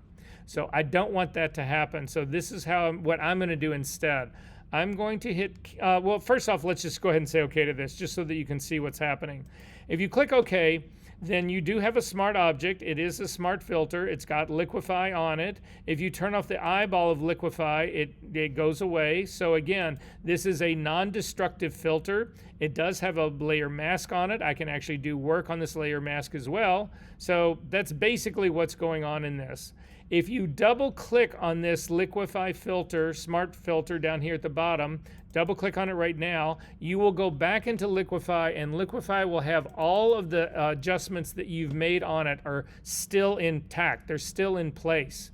So I want to show you what's really going on under the hood here. To see what's going on under the hood, come over to your properties panel, and there's a thing that says show mesh. If you click on that, you will actually see that there's a screen that goes on top of this girl's face. Now, on top of the whole image. You can control how fine the mesh is. So again, this mesh size right now is a medium. You can go to a small mesh, to a large mesh. It doesn't really impact your image or the liquefying. It just, it's a preview that helps you see what you're doing. So if you imagine this is what is really going on here. Photoshop does not have any clue about your image at all. It doesn't understand that there's hair, and doesn't understand that there's a background. It doesn't understand any of that part. What it's doing is it's taking, if you imagine like a window screen, and you glue your image to the window screen, and then you distort the window screen. That's how Liquify works. So you can actually see in this area right in here, the distortion that's happening right in here. That's what's causing this hair to push in right here. The fact that her face is frozen is why it's perfectly straight. There is small distortion that's happening right in here on her back. So this can actually help give you a preview of what it is you're doing and how aggressive your distortions really are. You can see the most aggressive distortion that I've got is trying to get this shape in her hair right in here. That's what's going on in this spot right here. It's a little bit less so as I come up to here, and then there's also some that's on the back side here. So this isn't something to ignore, but at any rate, I just wanted you to be sure that you understand that sometimes if you don't know why something is not working or something is not right, this is how you go about fixing it. All right, so I am now going to cancel out of this. So again, this is a smart object with a smart filter, so you can throw this whole thing away. You can, like I said, you can go back in and you can continue to work on it. So, fucker. So I'm just going to get rid of that part. So how would I do this image without distorting it? So to do this image without distorting the background, which is what I want to do, I need everybody to do this with me really quickly. We are actually going to create, we're going to separate a background from the figure. So I'm going to throw my, no, I'm going to leave, take it back. I'm going to throw this image away, the smart object away. I need to start without a smart object first. I am going to do Command J to jump this to its own layer, and then I'm going to do a select subject. So guys, this is the real best way to use the liquify tool. And it'll also be, this is not your homework, but this is how you want to approach your homework. So up to the select menu, down to select subject. Again, if you've got your set correctly, then it should show you the subject like this. And it does a pretty good selection of it. I'm going to jump this to its own layer, Command J, and then I'm going to turn off everybody else and see just how good the selection is. And it does a pretty fair job of this. So this part will actually work for me. I need her on her own separate layer in order to do the liquefying. You can't do this with a layer mask because the mask doesn't get liquefied. So if we did liquefy with using a layer mask to separate her from the background, this part would not work. So anyway, I'm going to turn the image off now. And I'm going to go back to the image that is here on the very bottom. And I'm going to do select subject again. So up to the select menu, down to select subject, it'll do its thing. And then I'm going to expand this. I need to get rid of this entire subject on this. So I want to completely remove her from this background so that I've got the subject on one layer and my background on another layer. And that way, when I distort or liquefy the subject, I will not distort the background. That's the goal. But I've got to make my selection bigger. This is too tight on her. So to make it bigger, come up to the select menu, down to modify and expand. In the expand, I'm going to put in 20 pixels and just see how much it expands. And that's probably a little more than I need. So I'm going to hit Command Z to undo that. Go right back into the same spot, select menu, modify, expand, and do 15 pixels and say OK. And then we're going to remove this using generative fill. So you can get to generative fill in if you come up into the edit menu. There is a version of it that's right here. There's also, if you come over to your window menu and come all the way down to the bottom to the contextual taskbar, it will open up and you can actually move this guy around. This is also where you can click on generative fill. So as long as I've got this thing open, that's what I'm going to do. I'm just going to click on generative fill and then leave your prompt bar blank. This is where you could put in something like, oh, turn her black sweater red or something like that. But if you leave it blank, it understands what I want to do. And I'm just going to hit generate.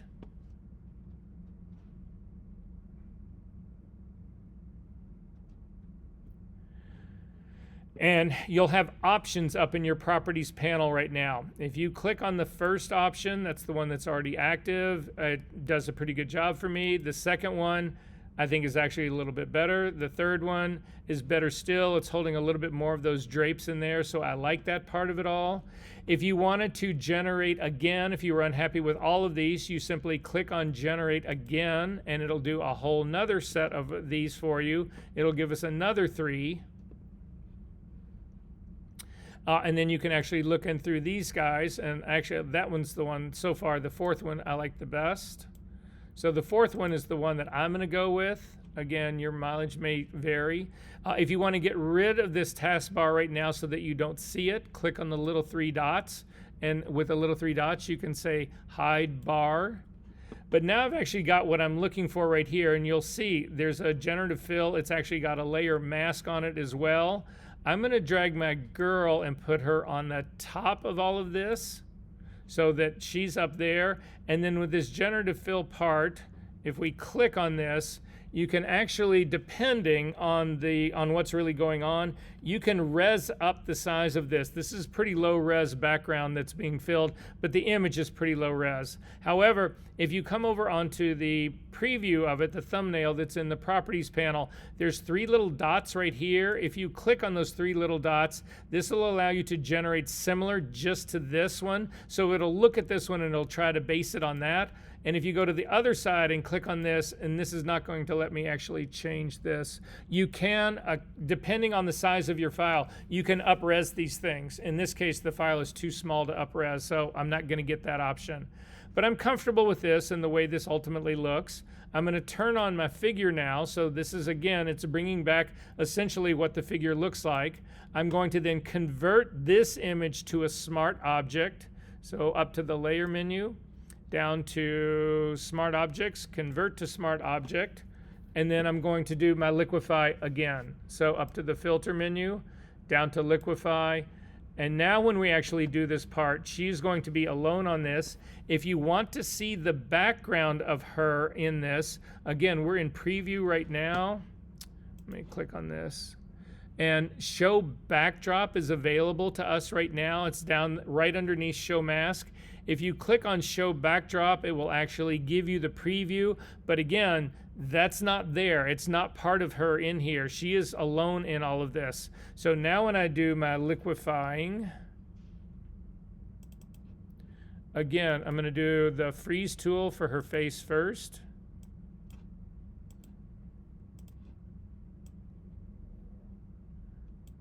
And her hands. And unshow that.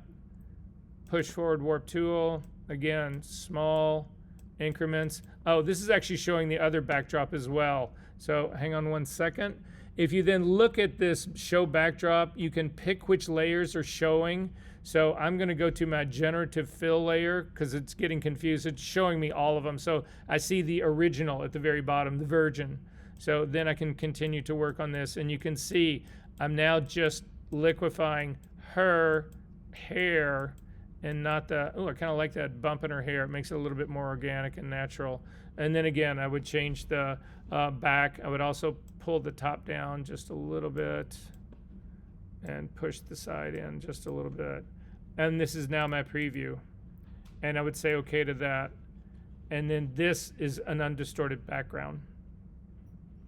Questions about any of this? Is this working for whoever's doing this? Are we good on this part? Okay, good time for a break, guys. I've got three, we'll just call it 3:50. Hard 10, be back at 4. We'll do sort of a wrap up on some other stuff. That'll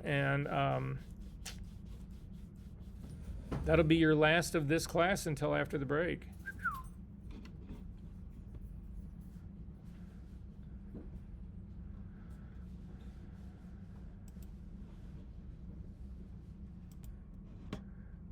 Okay, so there was a time before liquefy existed. So let me cancel out of this part here. So I'm going to go ahead and close this thing up. You do not need to save this. This is not part of your homework. But I do want you to open a different file. So in here there is...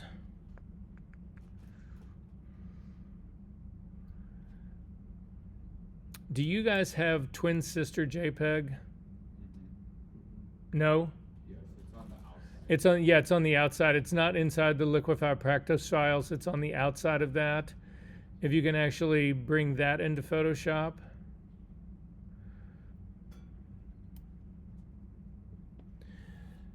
Did everybody get this open? All right. Again, we're going to liquefy in this, but we're going to use the face aware tools that are inside of liquefy. So again, first off, you want to make a copy of your layer, Command J. You want to change that into a smart object just to protect it so that when we do repeated versions of transforming, we can undo it all non-destructively. And then go up to the filter menu again and come down to liquefy. And this will bring us into the liquefy space. And then you want to come over to your properties panel and find the face aware liquefy and click on the drop down menu. And when you do this, you'll actually see at the very top there is a select face and there's a face number 1. And then if you click, you'll see that there's a face number 2. So again, these two are just they go from left to right. And if you have 20 people in here, it will allow you to control 20 different people. All of these settings remain unique to the face that you're doing it to. So if I start on face number 1 and change, her eyes, and then go to face number 2, I can change, her mouth, and then I can go. You can keep going back and forth between these. None of these things are common. They are all unique to each face.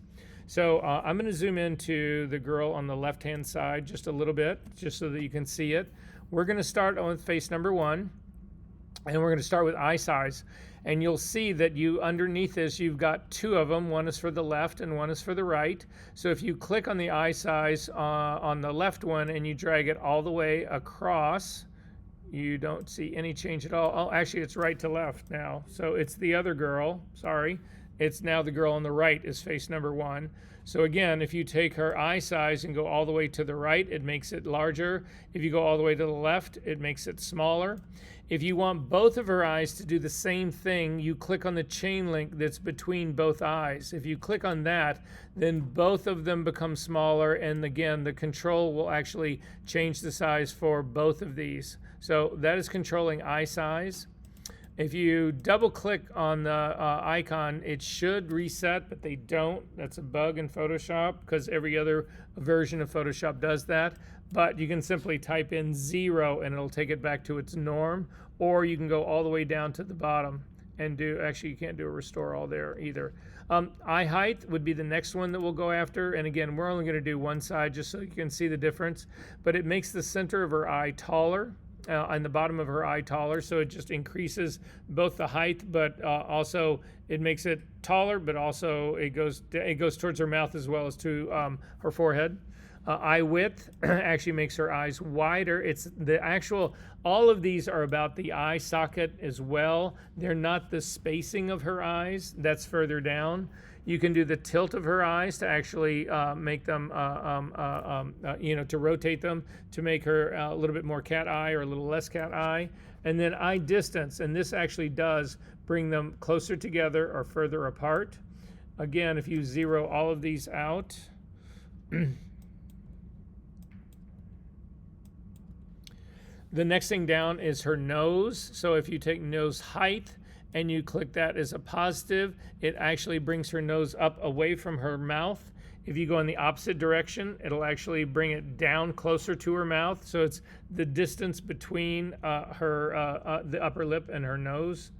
If you go to nose width, it makes it wider or more narrow. And to be honest with you, these tools work better than trying to do this manually, usually, not always. The smile thing, I think it's questionable about how well this works. You can do slight adjustments here and it'll help a little bit, but you have both a smile and a frown as well, so the frown will just bring it back down. Doesn't really give her a frown because it's counteracting the smile. If she was just straight across, like, well, here, let's try it on the girl number 2. Go to face number 2, and then let's try the negative smile on that. And yeah, you can see it's just bringing it down. Upper lip, if you actually do this, it makes it wider or more narrow. Her lower lip, it's the same thing, wider or more narrow. The width of her mouth actually pulls it further out or brings it in more pucker-like. The height of her mouth actually will then make her lips, again, both of them seem more full or less full. And then finally, you have forehead settings. And in her forehead settings, if you go in the positive direction, it sort of like lifts up the top of her head. Sorry. Or you can bring it down, the opposite. So again, it's lifting her, it's giving her more forehead or less. Chin height will actually bring her chin up or down. And then jawline will actually reshape her face. So it actually makes her face more narrow or broader or more narrow. So that's basically the face controls. Those are the ones that we didn't get to. Again, I'm going to hit cancel out of here. We don't need to do anything more there. I'm going to close this part up. I don't need to save that. Back into your files in week number 8. These are not in the Liquify. This is another file. It's called shaperefinement.psd. If you can open that up into Photoshop.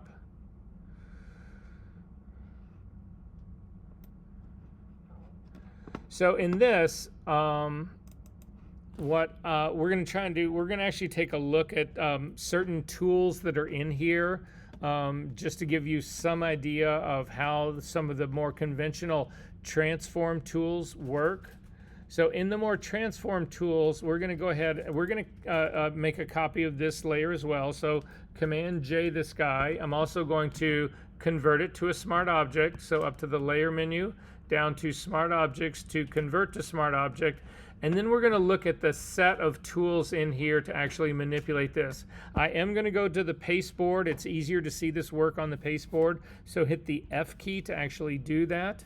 And then we're going to come up to the edit menu down to transform. Not free transform, but transform.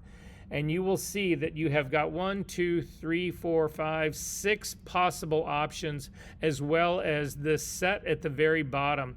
The set at the very bottom are pretty important for us to use because there's no other easy way to do this. So I'm going to start with those, and then we'll look at the ones up at the very top. But if you come down to the very bottom, you can do a flip horizontal, which will actually flip it from right to left. Command Z to undo that. If you go back to that same space and come all the way down to the bottom to flipping vertically, it will actually turn her upside down. Command Z to undo that part. So those become really useful tools for us, especially if you're doing things with like text and type and you want to actually modify that. Anyway, it's just they come in really, really, really handy. If you're just trying to flip an image, those are also extremely handy to actually do. So back to free transform again, and we're going to come down and do the ones at the very top. We're going to start with scale. Now, most of you know scale already. I'm going to make my image a little bit smaller, just using my keyboard shortcuts, not scaling it smaller, just my zoom part. So again, holding down spacebar, command, and option will give me the magnifying glass to make it to shrink it down a little bit. The thing about scaling is that it all does itself in relationship to this point right in the middle. This is called the anchor point. So if you actually grab the top corner, top right-hand corner, and you click and you pull up, you will see that it's scaling around this anchor point. And if you click on the bottom and pull down, you'll see it's doing the same thing. The anchor point does not change. Everything else does change in the image. That part is actually changing. I'm going to hit Command Z to undo that, Command Option Z to undo all of that transform. It's not actually going back for the second round of this, so I'm just going to hit the circle with the slash through it at the very top. That will actually get rid of your transform. And then again, Command T will go right back into it. This time, though, we're going to change the anchor point. So you'll see, if you click right now, I'm going to click on the link between the width and the height up at the very top. If you do that, you can use the scrubby slider. And if we actually use the scrubby slider now and click and drag, you'll see the anchor point does not change. The image just grows bigger or smaller around it. However, you can move the anchor point. And if you click on the anchor point and drag it and put it down by her feet, and now you do the same thing, scrubby slider over that, you'll see that her foot stays anchored in place and she only grows taller. So a lot of times this helps us when we're actually trying to work with things to actually manipulate these because you want to pin somebody. When we're doing compositing work, you usually want to pin them in a space in your image, and if you anchor their feet to that space, then you can make them taller or shorter without having to reposition that. Yes? Did you move the anchor point down to her foot? Let me see.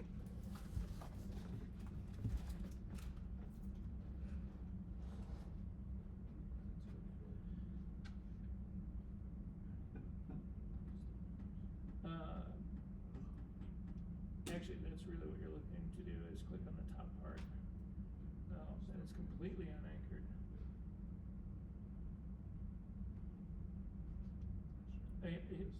Just hit cancel and come out of here altogether. And then go right back into it, Command T, and then move the anchor point down. And then click on the link between width and height. And then don't do the handles, use the scrubby slider.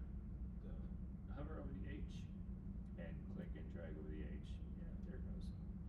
Yeah, so guys, it appears that if you're using the control handles, the anchor point doesn't stay anchored. So this is what was happening to Miguel anyway. If you use the scrubby sliders at the top, the anchor point does stay where it's supposed to stay. But if you go after one of the handles and drag that, it pulls it off the anchor point. So yeah, I would call that a bug as well, personally. But at any rate, go ahead. If you don't have an anchor point, if you look at photo right under the word Photoshop, there's a little space there for a check mark. If you click on that, you will see your anchor point. We need an anchor point because all the transforming that we do in when we're doing compositing work is dependent on having an anchor point that we can adjust. Again, I'm going to click on the circle with a little slash through it to undo that part. Command T to go to the next tool. So turn off the eyeball for the background layer, because I don't want anybody to get confused about what's really going on here, because when we are scaling something, that background is showing up, and I would rather you just see that things are bigger or smaller or how they're actually distorting. So the next tool down in the transform group here is rotate. And if you click on that, again, things will rotate around the anchor point. So if you hover inside the image and click, it'll just let you move the image. But if you come onto the outside of the image, you will get a double-headed arrow that allows you to rotate the image. And again, you can see it's rotating around the anchor point. If we grab the anchor point and again put it down by her foot and now do our rotation, it's actually rotating around her foot. Again, when we start to do shadow work, especially complex shadows, we use this all the time to actually do this. Again, I'm going to click on the little circle with the slash through it to undo that part. Command T to bring it back in. In this case, we're going to come down to the next group down. So skew, if you actually click on one of the handles for skew now, what you'll see is it allows you to only move one dimension of this image. So the idea is that not only can I make it look like this is going further back in space, so again, the image is now falling away from me, but it's also stretching out because it's actually going back further.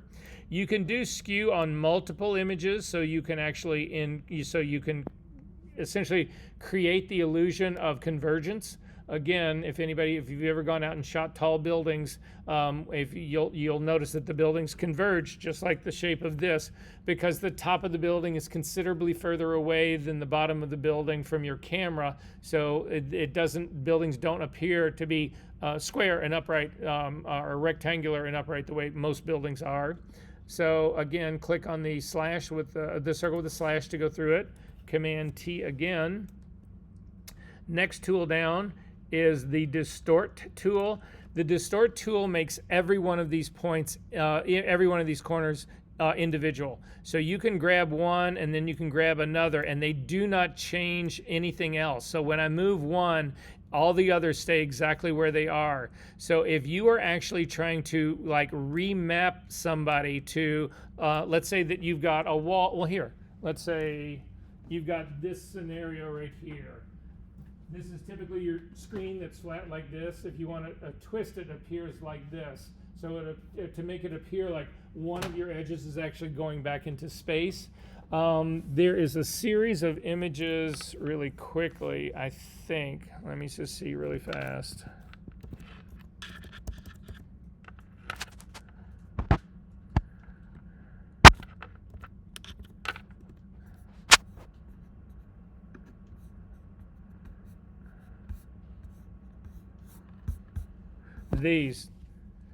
The distort tool is how all of these body parts got mapped to the different pieces of these cubes, and they map perfectly right into every single corner. So you can pull it all apart, but you'll see this is now, the image is fractured, but it's if the blocks were all square and put together, flat-faced, whatever, the image would be back to its normal self. Like it would not look like it's been pulled apart like this. But that's how I ultimately did this stuff right here, is using the distort tool. So you can map every single point to every single corner that exists here, and it works great.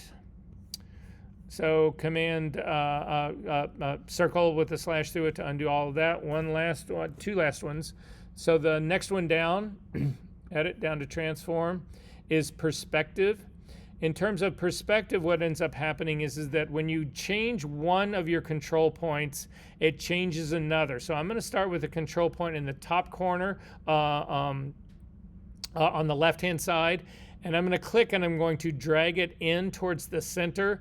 And you can see what that's doing is it's actually taking the plane of the image and it's flopping the top of it down. So it's as if the top of it is actually falling away and down and becoming down closer to a floor.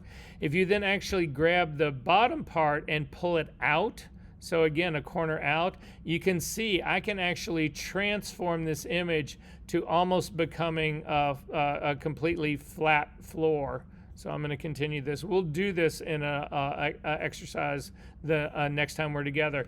But now the image is actually falling down. So the top of it is falling away from me, but it's also flattening it out. The wall that is the image is now moving in the direction of becoming a floor. So again, click on the circle with a little line through it. And then there's one last one in this group right here, the transform group, but I'm actually going to show you how I use it. So back in the day, before Liquify, the very first time I actually ever taught this class, I said, so for me, and I do believe that this is true, I think whatever style, or body image or thing that's really going on culturally that happens to be happening when you first really become, I don't want to say sexually aware, but when you become attracted to other people, tends to imprint people. So for me, when that happened, the style of models that was really in vogue right in then was Twiggy, was like the epitome of it. So it was girls with short hair who had really boy bodies. And that's been the kind of woman that I personally have always been attracted to. So I had this image, this is actually one of my images, and I said, well, I don't like her hip on the left-hand side. I'm sorry, on the right-hand side. It's not got anything to do with her hip. It's the foreshortening that's happening because her leg is up like this. So anyway, I'm in this class, and I say this, so I'm going to show you how to actually make that hip more narrow. And there was a guy in the class who was, he was one of the two, there were the very first one of these classes, two of the teachers here that were in the photo department actually took the class.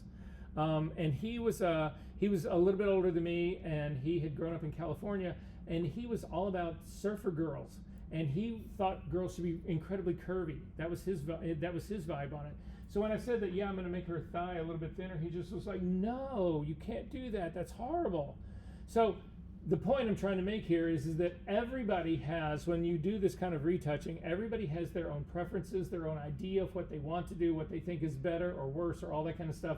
There is no right or wrong on that. This is strictly technique. I'm just showing you technique.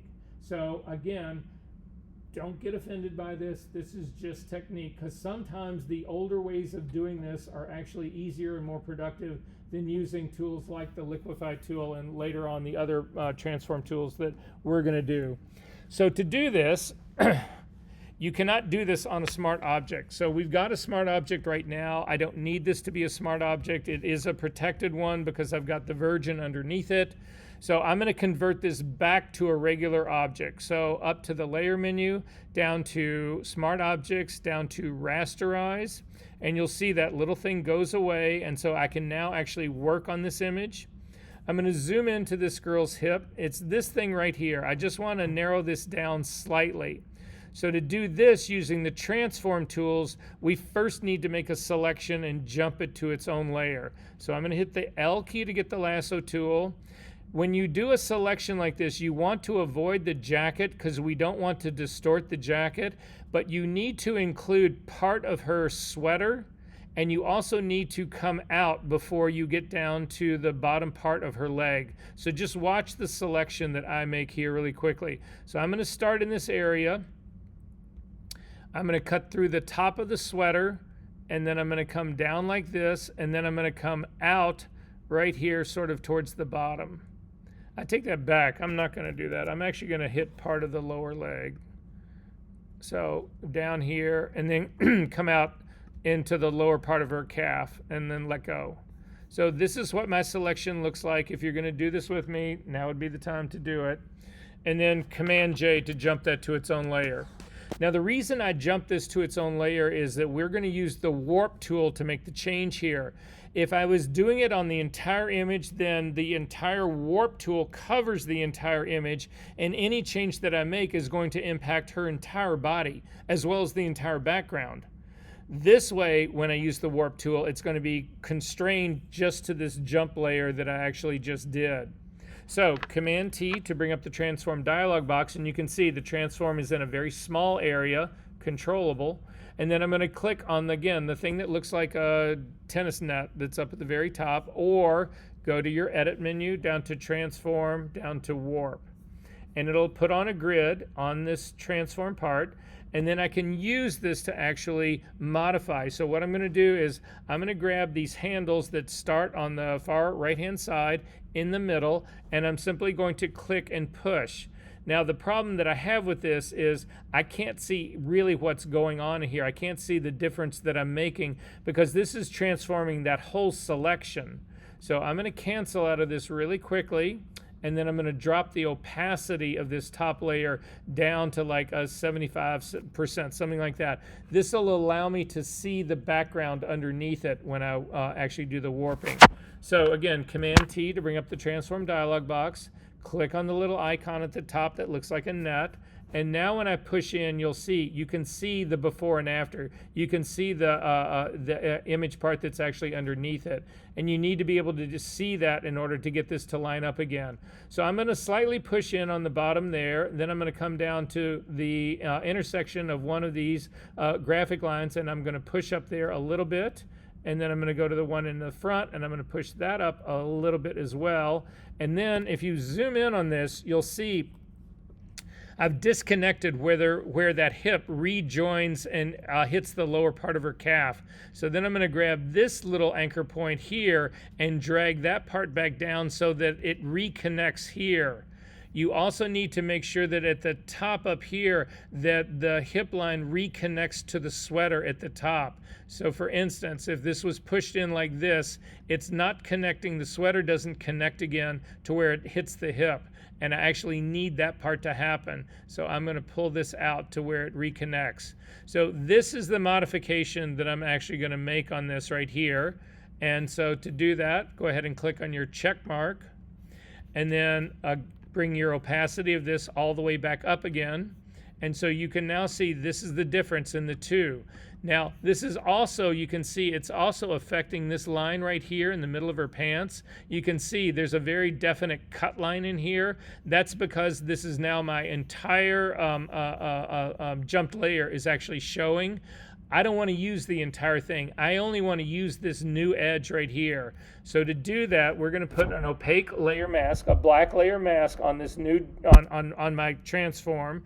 So hold down your Option key and click on the layer mask icon, and it'll put a black one on. Hit the B key to get a brush. Make your brush medium hard to a little bit harder. So again, we're trying not to mix old texture and new texture. So I'm going to go around 75. We'll see how that works. Normal blending mode, 100% opacity, 100% flow. White is my foreground color. I'm going to make my brush smaller. And then I'm simply going to start here and paint to actually bring that part back in. And that part's pretty good. And then I'm going to work my way up till I get along that hem line, because I figure the hem line, if I can paint in the hem line that's running through her pant right there, that's where I can make my transition from modified to not, because it's literally a seam that's in her pant leg.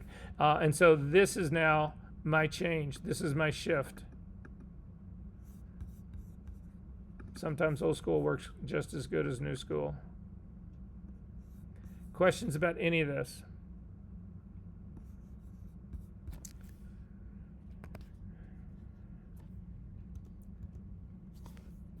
F key again twice to get rid of this, and you can get rid of this now. You do not need to save that. We're going to try one more. This is in your practice file. So it's orange. It's a orange JPEG. If you can actually open that guy up.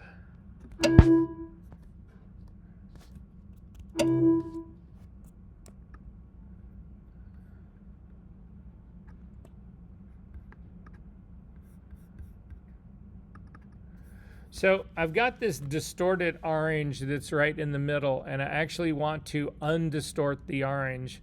So that's what I'm actually going to attempt to do here in this image. So again, I'm going to start with a completely with a brand new layer, Command J. And then I want to select the orange, and I want to bring that to its own level, to its own layer here. So to do that, I'm going to use the quick selection tool and just see what kind of selection that I can get out of it. So I'm just going to run it down. Make sure that you get all of it. And all of it at the very top. So this is actually looking pretty good to me right now. Let me zoom in and make sure I really believe that. Now it's missing a small part down here. And there. The rest of this actually looks pretty good. I'm going to slightly soften this selection just a little bit. Again, I don't want it to look like it's been cut out with the pen tool. So I'm going to soften this before I jump it to its own layer.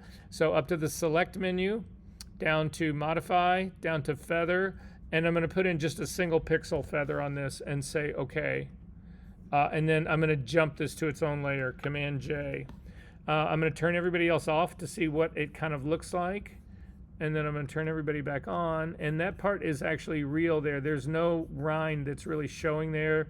There's, I'm sorry, there's none of the, yeah, there's no real, I don't get the orange part in this area right here. So it is what it is. So I'm going to actually go ahead and liquefy this right now. So again, it's on its own layer. I'm going to make it bigger, so I don't need to remove that. Typically, you might be inclined, like we did with the girl with the big hair, you might be inclined now to completely remove this from the entire background, but that would only work for me if I was trying to make the orange smaller. I'm not trying to make it smaller. I'm trying to make it bigger, so it's going to cover the original orange anyway, so I don't need to really worry about that part. So again, I am going to turn this into a smart object so that I'm working non-destructively. Up to the layer menu, down to smart objects to convert to smart object, and then into filter, liquefy. And then again, in doing this, I do see the entire background here, even though my orange is the only thing that I'm really working on. To make sure that that's really happening, come down to the bottom of your properties panel, turn off show backdrop, and you can see it's just the orange. That's the only thing that's there. So then I am going to try to liquefy this. I'm going to do the push forward warp tool. So I'm going to make my brush much smaller. Not that small. In my properties panel up at the top, I'm going to reset my density to 50. I'm going to leave my pressure to 50, and I've got a brush of about 90. I'm going to hover over the edge of this, and I'm going to click, and I'm going to pull. I'm going to try to pull in the direction of the veins that are actually inside the orange. I'm going to start here in the middle because this is the one that is actually it's the most deformed here. So I'm going to click to try to pull this out, and you can see as I start to pull it out, it's like collapsing that whole edge right there. So I'm going to hit Command Z to undo that. I'm going to put the center of my brush right over that edge because that will be the most aggressive at that part. And I'm simply going to start to pull this out to reshape this so it does not look like a deformed orange. I feel like it's stretching out this center part too much, so I'm going to go to a bigger brush. But first off, I'm going to reset this completely. So I'm going to do a restore all, make it a much larger brush now, and try and do the same thing again. I'm going to work right, starting the center of my brush on that edge, but now it's pulling out more of the orange in. It's doing it sort of like it's stretching the pane further out. So again, it doesn't look as distorted just at the very edge, at the very end. So I'm going to continue to bring this part out. And it doesn't actually need to be perfect, but this is actually becoming a more acceptable shape. There's a weird little curve in here that you can try to shift out a little bit. Again, simply take your time, really small moves in here to actually do this part. And then you can use your preview button at the bottom down here to look at the difference in the two. And again, fix the orange, click OK. So you can see this isn't just about modifying bodies. This is about modifying anything. You can use this on buildings.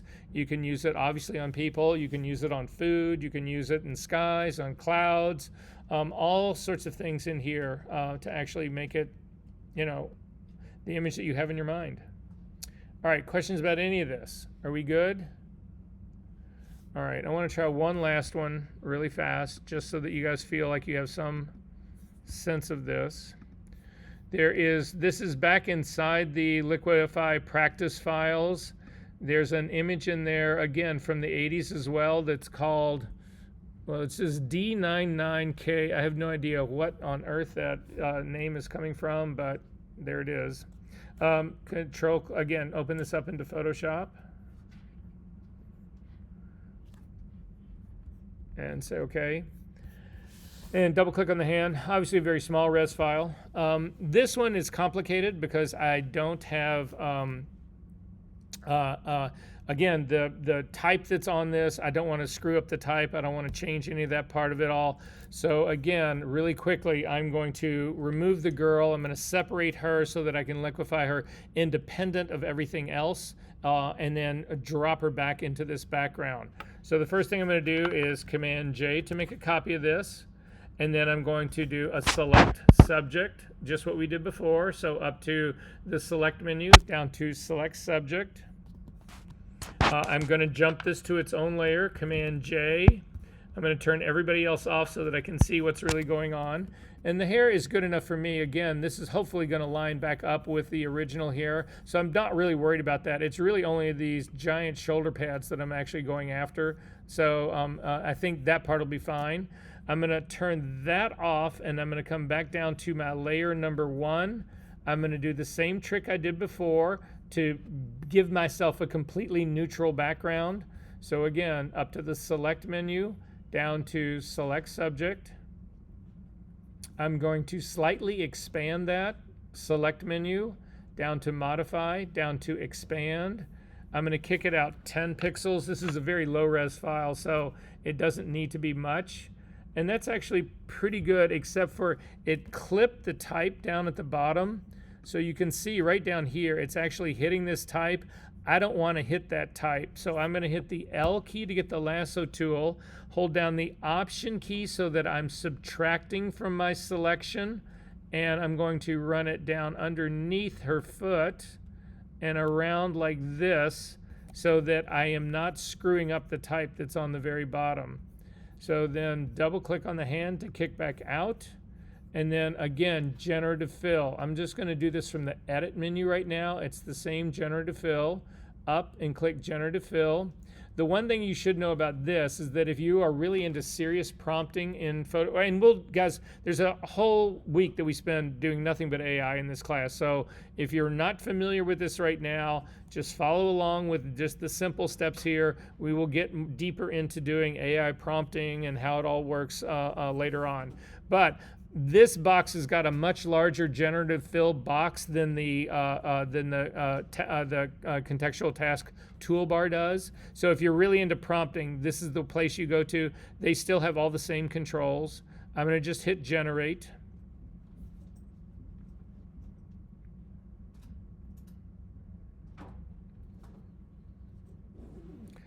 And take a look at the different versions. The first one's not bad, not great. The second one, not bad, not great. The third one, again, all I really care about is the area that's up around her shoulders. So let me go back. Actually, I'm going to go with the middle one right here, and I'll just say that one's fine. So I've got the middle one here. I'm going to then merge this down. You don't have to merge it down, but you can. So right now, for time's sake, we'll just leave it just like it is. I'm going to go back and turn on my image right now. So I've got that. I'm going to convert my image, just the subject, to a smart object, up to the layer menu, down to smart objects, convert to smart object, and then into liquify. Up to the filter menu, down to liquify. Zoom in. Now in this, there's a lot I want to freeze about this. I don't want her face to change or any of that kind of stuff. So I'm going to start with the freeze tool, make it a little bit smaller, turn it on so that you can see it. So show mask. And I'm going to come straight down through all of this part right here. And then I'm also going to hit her sleeves and all the rest of this. So that's what I'm going to freeze, because I only want to modify these shoulders a little bit. And so that will actually work for me there. So I'm going to turn this off so I don't see the mask. I am going to go after the forward warp tool again. And the settings that I've got right now are close, I think. So brush size of a 150, a 50 density, a 50 pressure, and I'm simply going to start to work my way in. Again, I can see my background, and I don't want to see the background on this. So I'm going to uncheck this show background. I take it back, just the layers that I'm going to use for this. So I'm going to click on the layer, and I'm going to do only my generative fill layer behind it. And so now I can actually work to bring these down in and to bring this down in. Now in this case, it's so pointy, I can't use that really big brush. I got to go to a smaller brush and then start to bring this down in and just reshape it. And again, what I'm trying to do is think about how is the shape of her shoulder? How does that really work in here? What's really going on in here in terms of what would the real shape of her shoulder be? I'm actually going to even cheat this a little bit more to pull this out a little bit so it doesn't look so one-sided. Make this even smaller still and push this in just a little bit more. So that's one. I can do the same on the other side just to begin. I'll go in reverse here. I'll start with the small part and then go to a much bigger brush. Pull this up a little bit as well.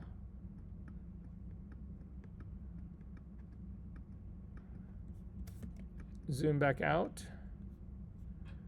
I feel like this side over here is bigger than the other side. I don't want that. I'm going to push in this just a little bit more. And this in a little bit more, and down, and this up a little bit more. Turn your preview on and off. Looks pretty good to me. And then go ahead and say okay to this, and you're off to the races. Questions about any of this? So the last thing that I would do on this is, depending, I've got this generative fill, and I didn't do anything on the entire bottom of this, but this is a good one to know. So if you take a look at your generative fill right now, the whole bottom of this is somewhat different, and then there's this mask on here that's showing what is actually different in here. You can still work on this mask. I didn't like the way it did the bottom part of this image, so I'm going to click on this layer mask, and you can work directly on it. I'm going to hit the B key to get a brush, hit the X key to make black my foreground color, make my brush larger, 100% opacity, 100% flow. I'm going to do a medium hard brush on this.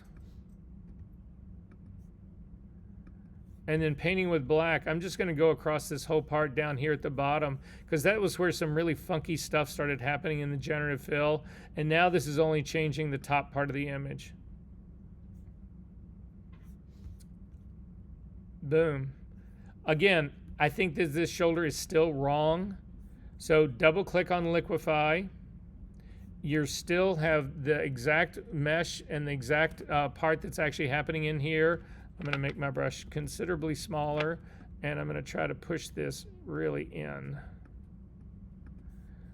Again, I'm going to turn off my all layers and only do my generative fill layer. Yeah, better. And if that looks too janky right now, and it does, I'm going to use the smooth tool. Whoa. Not that fast. Drop the pressure, really drop the rate. And say okay.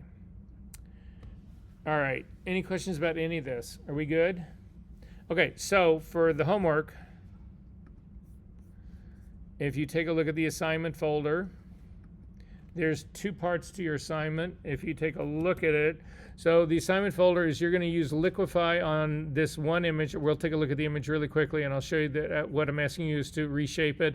And then the second one is that you're going to do a knockout green screen, and you are going to remove the spill from this. And then there's some videos to watch. So again, this is just another knockout of green screen. This is what it looks like. So you're to separate this off, put this girl on a white background, and remove the spill. But the assignment to actually do for the liquefy assignment, it's this image right here. So I'm asking you to restore this to what you would consider to be more conventional, normal proportions. So